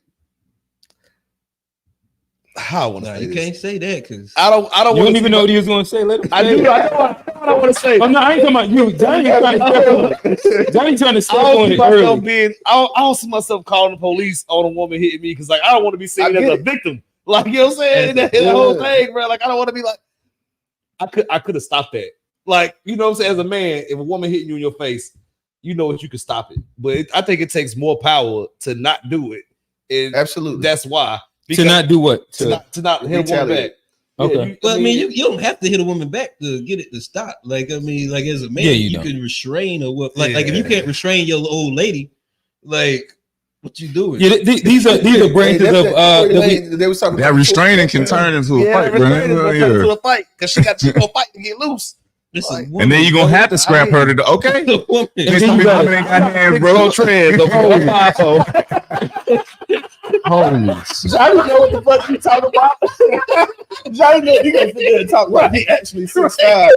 Then you fuck around and get you a bro. I've been in the situation. Y'all niggas can't restrain women. What's happening? What y'all talking about? He's talking about his side, bro. Like, look, man. I'm just. Bro, if you don't date somebody, yo man scream out. Like you can restrain a woman, right? Okay, what y'all saying? My bad. Let me make sure I understand because it just sounds like y'all said that. Y'all say y'all woman can whoop y'all's ass with a cell. No, we talk. Don't say no y'all.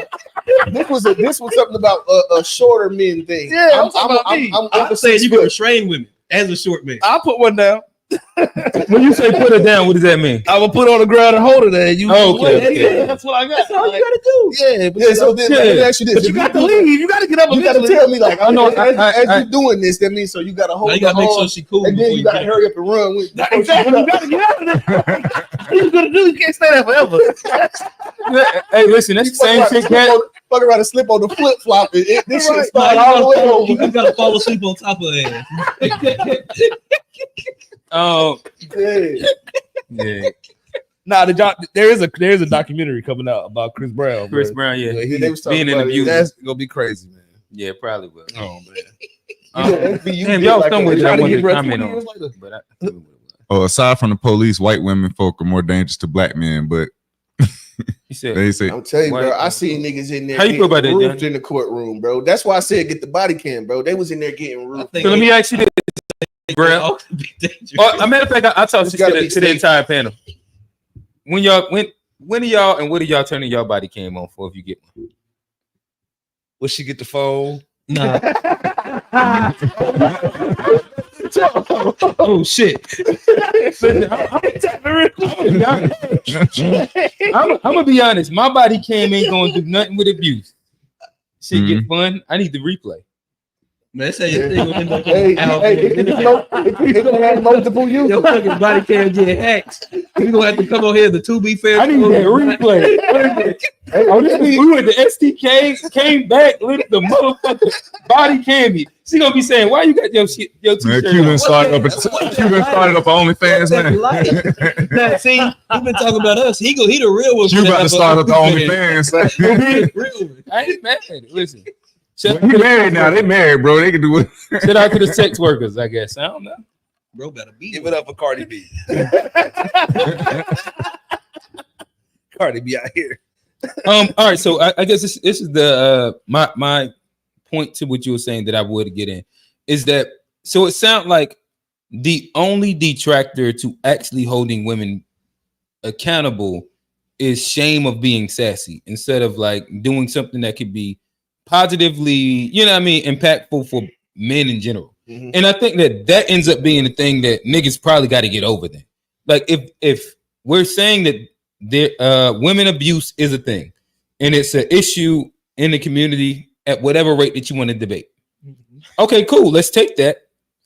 There is a clear answer to how we can actually make sure that some of the things change, especially if we're saying that abuse has went down for men doing the thing. Called the police before, bro. Well, I mean, again, that's cool. Again, that's cool. But my thing is like, don't cry about spilled milk if you ain't gonna clean it up. And that ends up being the thing is that like, yes, the shit can be hard, but if there is an actual solution, fuck being called sassy. Yeah. Fucking do the thing that it takes. Then. And see, the thing is because it's some shit be. It's really to like because if you notice, notice that like if she did it to you, she probably do it to the next man, which probably was done to the last one. The kids probably seeing it, so her daughter probably gonna do the shit too. You see what I'm saying? It's a pattern of things that like for black love to be what we want it to be. It's we have to do something. You know what I mean? We're gonna have to do something.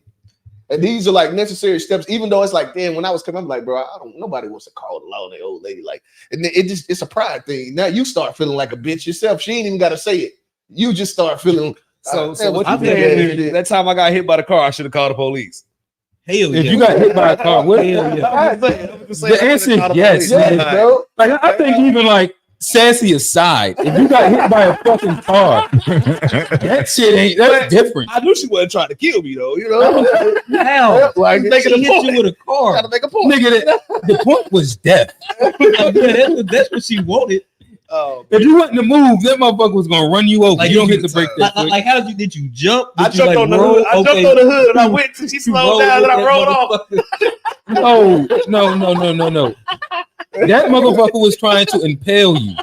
And I know what the problem was. You left your phone open, you got lit, and she went through it. Nah. She called me and I was asleep.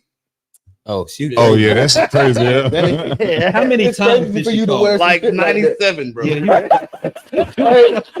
you know, I had a history. Oh, there we go. I was asleep. She showed up. Hit me with the goddamn car. It was a 92 Civic. So you cheated on her. You cheated on her.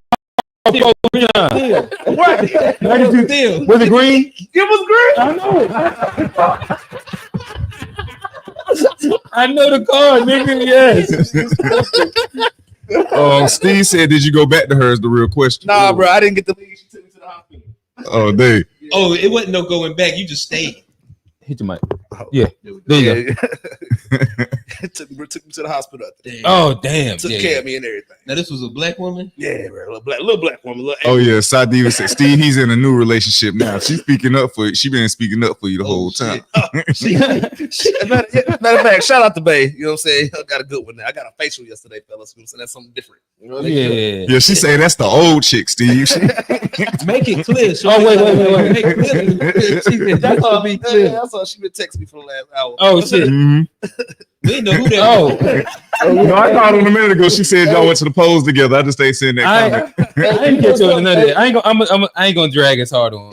I don't know what that one is. It helps big time that the show is live. Oh yeah. Before we used to do the pre-recorded joints, and it's like your old lady know when you actually done with the shit and you're coming home. You know what I mean? It ain't no question. You didn't stop at somebody's house. No, you know that we just got off and I'm on my way home. Yeah, you know what I mean? right. That helps a lot. Oh, bro, be on the shot clock when this shit ends. What? Man. I think you're talking about like generally speaking, but joke. I'm with you. Like, to me, the space probably that will get like most of us are in agreement where we're at right now inside like the conversation, accountability for women. That is important if women are and women can abuse men. That sounds like we're all in agreement with that. I think that the next space and stage in which we've had and people have had conversations in was specifically if right now the average black woman is abusive. What do y'all think? The average. When we say hold on, it sounds. Let me make sure. Are you saying is the average? What I've got from this is you're saying it's physically abusive. Has the average black woman hit a man? Is that what you're saying, or are you saying? Yeah, it's abusive. Yeah, I guess like those abusive, are the same. I think like physically abusive have hit a man. I think that hitting a man would go. That would fall into abusive. Yeah, but see, to me, it's like abusive. Even just once.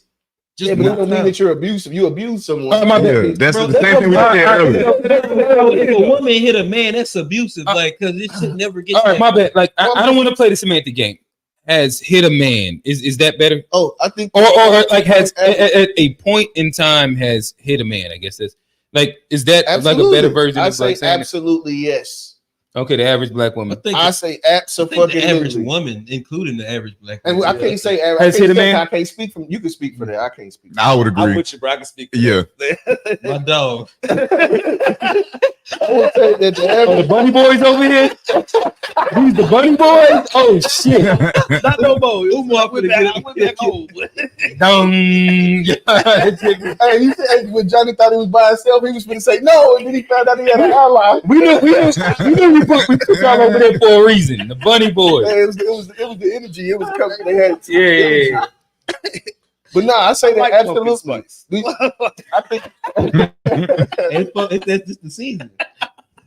Yeah, I think that like and I was telling him like, bro, if you don't believe that most I don't. Now I know two niggas that have never been hit by a woman. I just had another one added this last week. I didn't know that like every dude like my dad, my brother, me, my uncle, like everybody that I know. I'm pretty sure. Have you? You everybody I know. You ever been touched? You been hit by a black woman? Yeah. You been hit. I keep it. Oh fair, yeah. baby. Oh, you been hit too. I keep it equal opportunity. I done got both sides of the court. Johnny just be wearing ass whooping. No, I ain't never got my ass whooped, but they done tried. Hey, I think that shit is very much very normal. They tried. Yeah, it's like even if like ask your brother, you just say like ask your brother, ask your dad. Hey, no, I get that. So hey, Mom Duke's done fired off. I done seen my mama fire off. You done seen my mama fire off. I watched the pace in the living room before he got home. I'll say I've never been hit by a woman and it ain't going to happen. So you got I three. feel it. But let me ask y'all this question then. Again, like I land on the other side of the coin. I don't think the average black woman's hitting, but let me ask y'all this. So if I just go Johnny and Alvin, I imagine that y'all look like womanizers over there. No, put that on the internet. My bad. Lover boy. My bad. Y'all look like previous lover boy womanizers. But They gonna throw it in. But no, all right. So right. how about this? I think that y'all look like black men that appreciate black women and have dated a lot of black women. Yeah, I can rock with that one. I like that. I'm gonna say 9 out of 10. Like 9 out of 10. Listen. So now when we talk about the 10, out of 10, how many of those black women have put their hands on you? Just one. That's not fair because what did I do? No. And that's the reason too. No. All right, but my thing is that in general, depending on how you swing it, I understand it. But I'm just saying, like, whether you did like negative shit or not, out of 10 women that you like, let's say 10, I got you. How many of those 10 would there be? 1, 3, 5, 7, 9 out of 10? I'm gonna say at least 6. 6 out of 10 and put their hands on you? Yeah. Shit. Okay. What about you, Johnny? You a wild boy. Like, wow. Like, so for you, it sounds like your average woman is, but nah, I just had one. Out of how many women you did? Black women that you'd have probably run my numbers. Hey, you said body count matters, bro. Body count. Oh my bad. All right, so one I black woman, no. one black woman out of, like, let's just say 10 plus. 10, like, but it sounds like you would extrapolate that like to like almost like a 1% type scenario, 1 or 2%. Well, it only happened to me twice in my life. One was what? But you've dated a bunch of them. I wouldn't say a bunch of, but I've had my fair share. Yeah. Hey, he trying to keep the body count low. Body count low. My bad. Like if we're not speaking like, hey, especially whole time these niggas say that body count don't matter. This nigga sitting over here trying to keep it low as possible. But usually, like John's doing the reverse. Usually, men try to brag on their body count. I ain't never heard that. But it's not like if we just use dating in like. We ain't gotta get down, but it sounds like out of one, and you've been a healthy young man that has had fun over his lifetime. But like the percentages drop lower than average, I imagine. Well, yeah, so like your dating and then this is another thing we're gonna want to add to. And Tone, out of 10, how many would you say? I was an only one woman that never tried that shit with me. But would you say that you've dated enough black women? I seem like I'm saying a lot. Yeah. Seems like enough. Now, like a all right. So like. In your experience, that seems to be like more of an outlier than like a consistency. Yeah, I don't even date them type women, bro. Like I look for certain things. I try to avoid those, like the type who don't even put their hands on. When you say this tight, what you mean by that? So we're Leo's. The one put her hands on me was a Pisces, bro. Tone, I got you. Tone, I got you. Tone like I'm homely, and that's it. I guess that's a good word. I do. I think that's the word you've been using before. I like that word. Real. So I ain't trying to get you in any scenarios, anything like that. But if we say out of 10 women that you've dated, how many of them have put their hands on you? Yeah, it's only been one. So then, but see, my thing is too, I ain't no nigga that had no real like girlfriends, so I ain't really been a guy that like been dating, like having like serious girlfriends throughout my life. But in general, like out of all the black women that you dated, it's been one. Right? I mean, I was single much more longer, and it's like, to me, this is the thing that you have to caveat to it. Like, okay, you can't really count like bullshit girlfriend relationship bullshit shit. Like that, you have to be the most toxic. You have to do a real. That's crazy. Y'all niggas be getting the damn that ain't even your girl, your old lady be. That's why they put their hands on. That is the reason. Yes. That ain't even your old lady. She trying to be. Yeah, she hurt. That's why. Like it's the stroke. Yes, I think we all in agreement on that one. That's more like y'all niggas be getting. That's when the possibility goes the highest. You ain't wiped up yet. No, I think that it probably drop a lot lower if that motherfucker's really around. I will say, like if you done choked up while y'all having sex a little bit, and she understand. Like, oh my bad. No, girls that like that might hit your ass though. I ain't had it yet, but I think most of the time, like the women who I will say, giving a caveat, I think a lot of women who be putting their hands on men, it be like play stupid games, get stupid prizes type situations. Like there's an antecedent. I know what you're saying. Like also, a lot of men. Also, I think daddy issues. Yeah, nah, bro. Don't nobody keep your fucking hands to yourself, bro. I think we all agree with that. As a baseline. But what I would say, like I said, going to my point is that if you get caught cheating, you probably gonna wear it, and you just got. Yeah, but I still don't think that that's a justification. You still should get hit. No, yeah, I don't think you. Yeah, because if you catch your woman cheating, you gonna go in there and start swinging on her. That's one of the things Yeah, I think I'm about. like because like that ends up being like one of those double standards in which we start talking about like that's- shame and One like. of mine was that exact situation. But if she catch meat in, Alvin said, "Hey, what did I do?" But no, again, like a victim. I still sit on the line that I still sit on the line that there's not a justification either way. Yeah. But what I also like to point out is that like it sounds like the average experience outside of Alvin has not been that the average woman is putting hands on them as much as that like there is a person that has done it. And my only rebuttal to like that statement would be that about every woman that I can go to has that exact same story. It's not that all black men have put their hands on them or have like they suffered, but they have had a experience that has happened. And it sounds like everybody in here, they almost capping it at like one. I ain't really had that. Like I've heard of it, but I ain't never had like other. There's one woman that I've also dated that said that she was hit by a man previously. But have you asked every woman that you've dated that question? Well, I mean, honestly, like to be It's completely just honest, about if they like, came out. Same way, like mad women a in lot of general women just are sexually assaulted and they don't speak about it unless you really, really dig in. And they see, and and they I've talk actually about had. I don't know, bro. Maybe I'm just so like I literally have like serious like those to me. Those real conversations. Like I have dated a woman and she told me that like she something happened. Like it. So you've had that conversation I with have most had of the, that conversation. no, not with one, but like with all the women that you've dated or a majority of women. I ain't Y'all got a talked lot of about girlfriends abuse and on sexual my belt, assault. But yeah, Bro got I married generally early. had like serious conversations. What? But that's my point. I don't think that If it's like a like if it's a girl like that I dated, there's been somebody we I've probably known talked for about like some shit. Like we talked 15 about it. years in which it took like 8-9 years of it Did for you them to date come her? out and say that. You dated? Yeah. I dated them, but I still known them for an extended period of time. In which it took like 7, 8, 9 years until they was like, well, I don't really like going on that side of the family because XYZ. But that's not even like an outlier of women or women friends and people that I've seen. A lot of times it ends up just being how comfortable they are around you. And like we can't have the assumption or like the knowing that there's that one weird uncle or the one that you don't really and not think that those are for a reason and that there was a heavy impact. And I will say, like I said, our generation, I don't think that we doing that shit like that. Yeah, but I do think that our generation and the generations before had a lot of like those little things. And it's crazy, bro. Like we should. Our generation needs more praise, bro.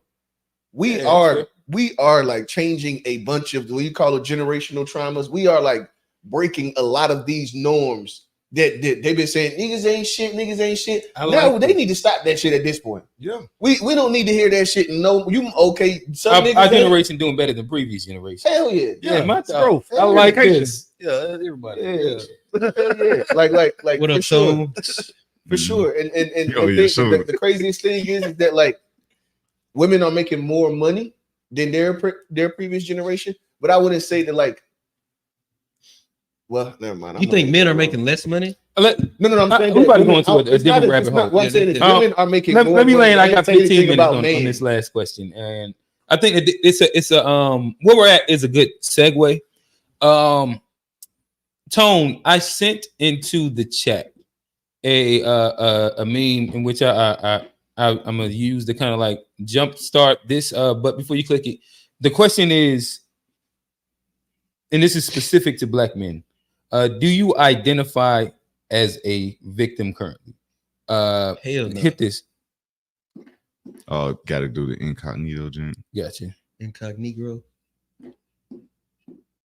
Business, you're not a victim. I don't care what color you are. I don't care you male, female, you gay, straight, whatever. The world is your oyster. You are so Something weird privileged. You happened. sit here in the United States of America, a free country, a rich country. Everything is possible for you. Believe me, you can do anything. Secondly, I would say mastery over the medium in which we're embedded is the key to the future. So get educated, focus, work hard, invest in your future by acquiring the skills that you need to be able to navigate the 21st century. The world's a small place and it's getting smaller. You better get moving and you better get moving quickly. I'd say your identity, your coloration, your orientation, your category is not the most important thing about you. So yeah, I guess recently I've been inside like different conversations with different people, and I didn't know that there is a section of Black men that identify themselves as a victim. So I guess like I'll start with just throwing out the live. Johnny, it sound like you kind of had like something to say. Do you identify currently as a victim?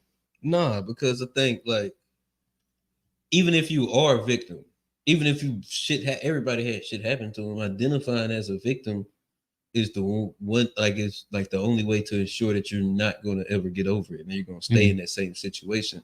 Like if everything's your fault, you control like your life, but if nothing, but if you're in control of nothing, you literally can't do nothing. So like one of the biggest like keys to like self-improvement, progressing, elevating, is make everything your fault. Like I'm never a victim. Something happened to me, I probably made a mistake to let that shit happen.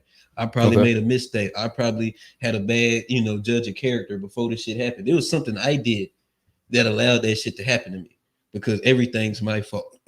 And if you have that kind of mindset, it's a powerful way to look at the world because you're the master of your, you control your own destiny. But if you're a victim, if you think the uncontrollables put you where you're at, then you're always going to be able to be controlled because you don't control the things that are putting you where you at. So you can't have a victim. You can't have a victim mindset in this world. Gotcha, Alvin. I do not see myself as a victim, bro. I don't like people that use stuff to be like, oh, this is happening to me and that's happening to me because of that. Because that's just putting yourself in situations where you letting people have too much control over what you got going on, man. Like, I grew up in a middle class family. I feel like I have every opportunity that any other person in the world has to do anything I want in the world. And I've never been the kind of person to let my color, my what else, bro? Say orientation, my intellect, my how much money in my pocket control that. If I want something, I can go get it. And letting me sit back and think that somebody else got control of it. That's too much for me. So yeah, I don't believe we can be victims. Like you said, I believe that everything is based off what I'm doing. Okay. So if I'm doing something right, I'm gonna get right from it. But like bro said, if I'm doing something wrong, whatever happened to me is a result of it. Okay. Tone. I definitely said this before on the show. I'm a victim, man, and the white people be picking on me all the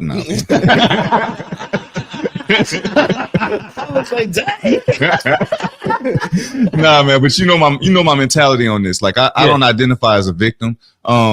Given there was something we said earlier, like in this case, it's one of them things where I've been in situations where I have been victimized, but I don't identify as a victim. So, like does that make sense? Solution, but like there's been a circumstance that you had to overcome. Yeah.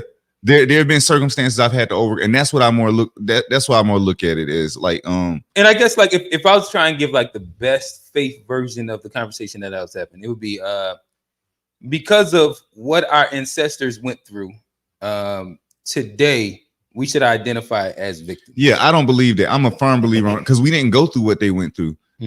Like my ancestor literally was a doggone slave. I wasn't the slave. And then on top of that, I don't even like identifying them as slaves. They was people who was in bondage. Like that's because that's like it kind of like takes away from what was actually going on, takes away from their humanity when we just say, yeah, they were slaves. They wasn't slaves. They was people who was in bondage. And those people went through bondage and they fought. So I don't have to do that. I didn't have to go through that. So I think it's kind of an insult to just sit there and say like, yeah, I just identify as this. But yeah, I don't identify as no victim. I identify as a person, a solution oriented person. Gotcha. You see hospitality is? Like when I guests pull up, we'll give them y'all text we'll get water. We'll bring out the little out. Listen, the To Be Fair show is a very hospitable environment. We are welcoming. We are a safe space, as they like to say. Royal, what is your take? Oh yeah, I agree with what's been said. I agree with what they said. All right. Hey, bro, we're having this conversation. Yeah, I think we hit all the points. All right, cool. So nonetheless, like I said, you want to hit some comments though? Yeah, we get some comments and we get about Oh man. Oh man. Man, y'all did a great job. Let's start with I came home from work one night. I saw a car. Let me go back. He rewrote this. I came home from work and an unfamiliar car was in the parking lot. I went to the door and I saw a pentagram in front of it with a bloody tampon in front of it. That's true story. No cap. Are you still alive? He a victim. You a victim, huh? You was that going on there. Hey, I don't know if y'all know, but it's some legit witches out here. Like some of these women really be practicing witchcraft, bro. I don't even know what that is. So Right, I'm what just is, out. that's like Hey, Uncle beating that shit out the frame, right? He beating the Sonic Green. She put the bloody tampon in there, bro. That was a ritual. That was a ritual, bro. I think a bigger problem is black men being sexually abused by women as kids, but men act like it's cool.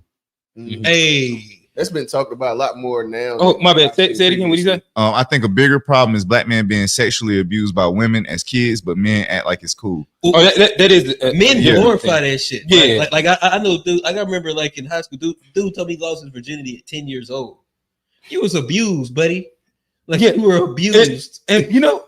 Whatchamacallit probably was the first person that I knew was standing on this side. 15. What's his name? Jeff. Your cousin. Goddamn, there we go. Perfect. This is a perfect segue. I remember I was at this was like 3010 J Right Way, whatever the name of that shit is. This is probably like 2016, 17, 18. Before kind of like evolving in thought and understanding, like, damn, little boys fucking an older woman is abuse. I was standing on the line of like, nah. I ain't gonna be mad at this shit. Whatever. Where he was at, like, if that shit happens to my son, we got big issues. Oh, I remember. And at that moment, I remember that conversation. Yeah, probably.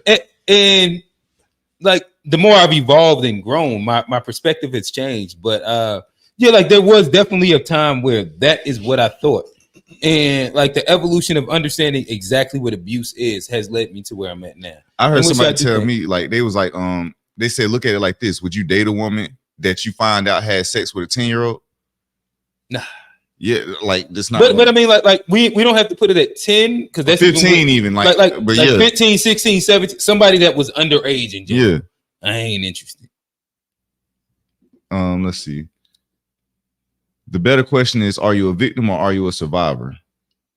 Or Victor. You don't even have to survive. Yeah, like you can like actually. Ooh, Victor, I like that. Yeah, I mean, like some like people be like if you grow up in unfortunate circumstances, you decide to be a victim of the circumstance or a victor of the circumstance. Depends on how like you decide to kind of quote unquote identify. In my opinion, I know a couple witches myself. Oh man, you better stay on the straight now. Goddamn, that sounds like a threat. Well, hey, listen. Hey, Alvin, all I'm gonna tell you is inspect the spaghetti. Oh, bro, the spaghetti is good. I ain't asking you if it's good or not. I said inspect the I know what you're spaghetti. talking about. It's just know it's good. I already tricked Okay. You already ate I it. tested it. Oh, you before. locked in. You locked in. You locked Yeah, in. bro. That's the pentagram and the tampon right there. boy. Yeah, that works. Steve say them might witches have a be voodoo bad on doll. TikTok though. LOL. Yeah, y'all better be careful of them witches and them succubuses. Yeah, they be having the fat asses, boy. Yeah. them succubuses. Sucky buses. Sucky do you bus. So I guess before we get out of here, real, do you identify as the victim?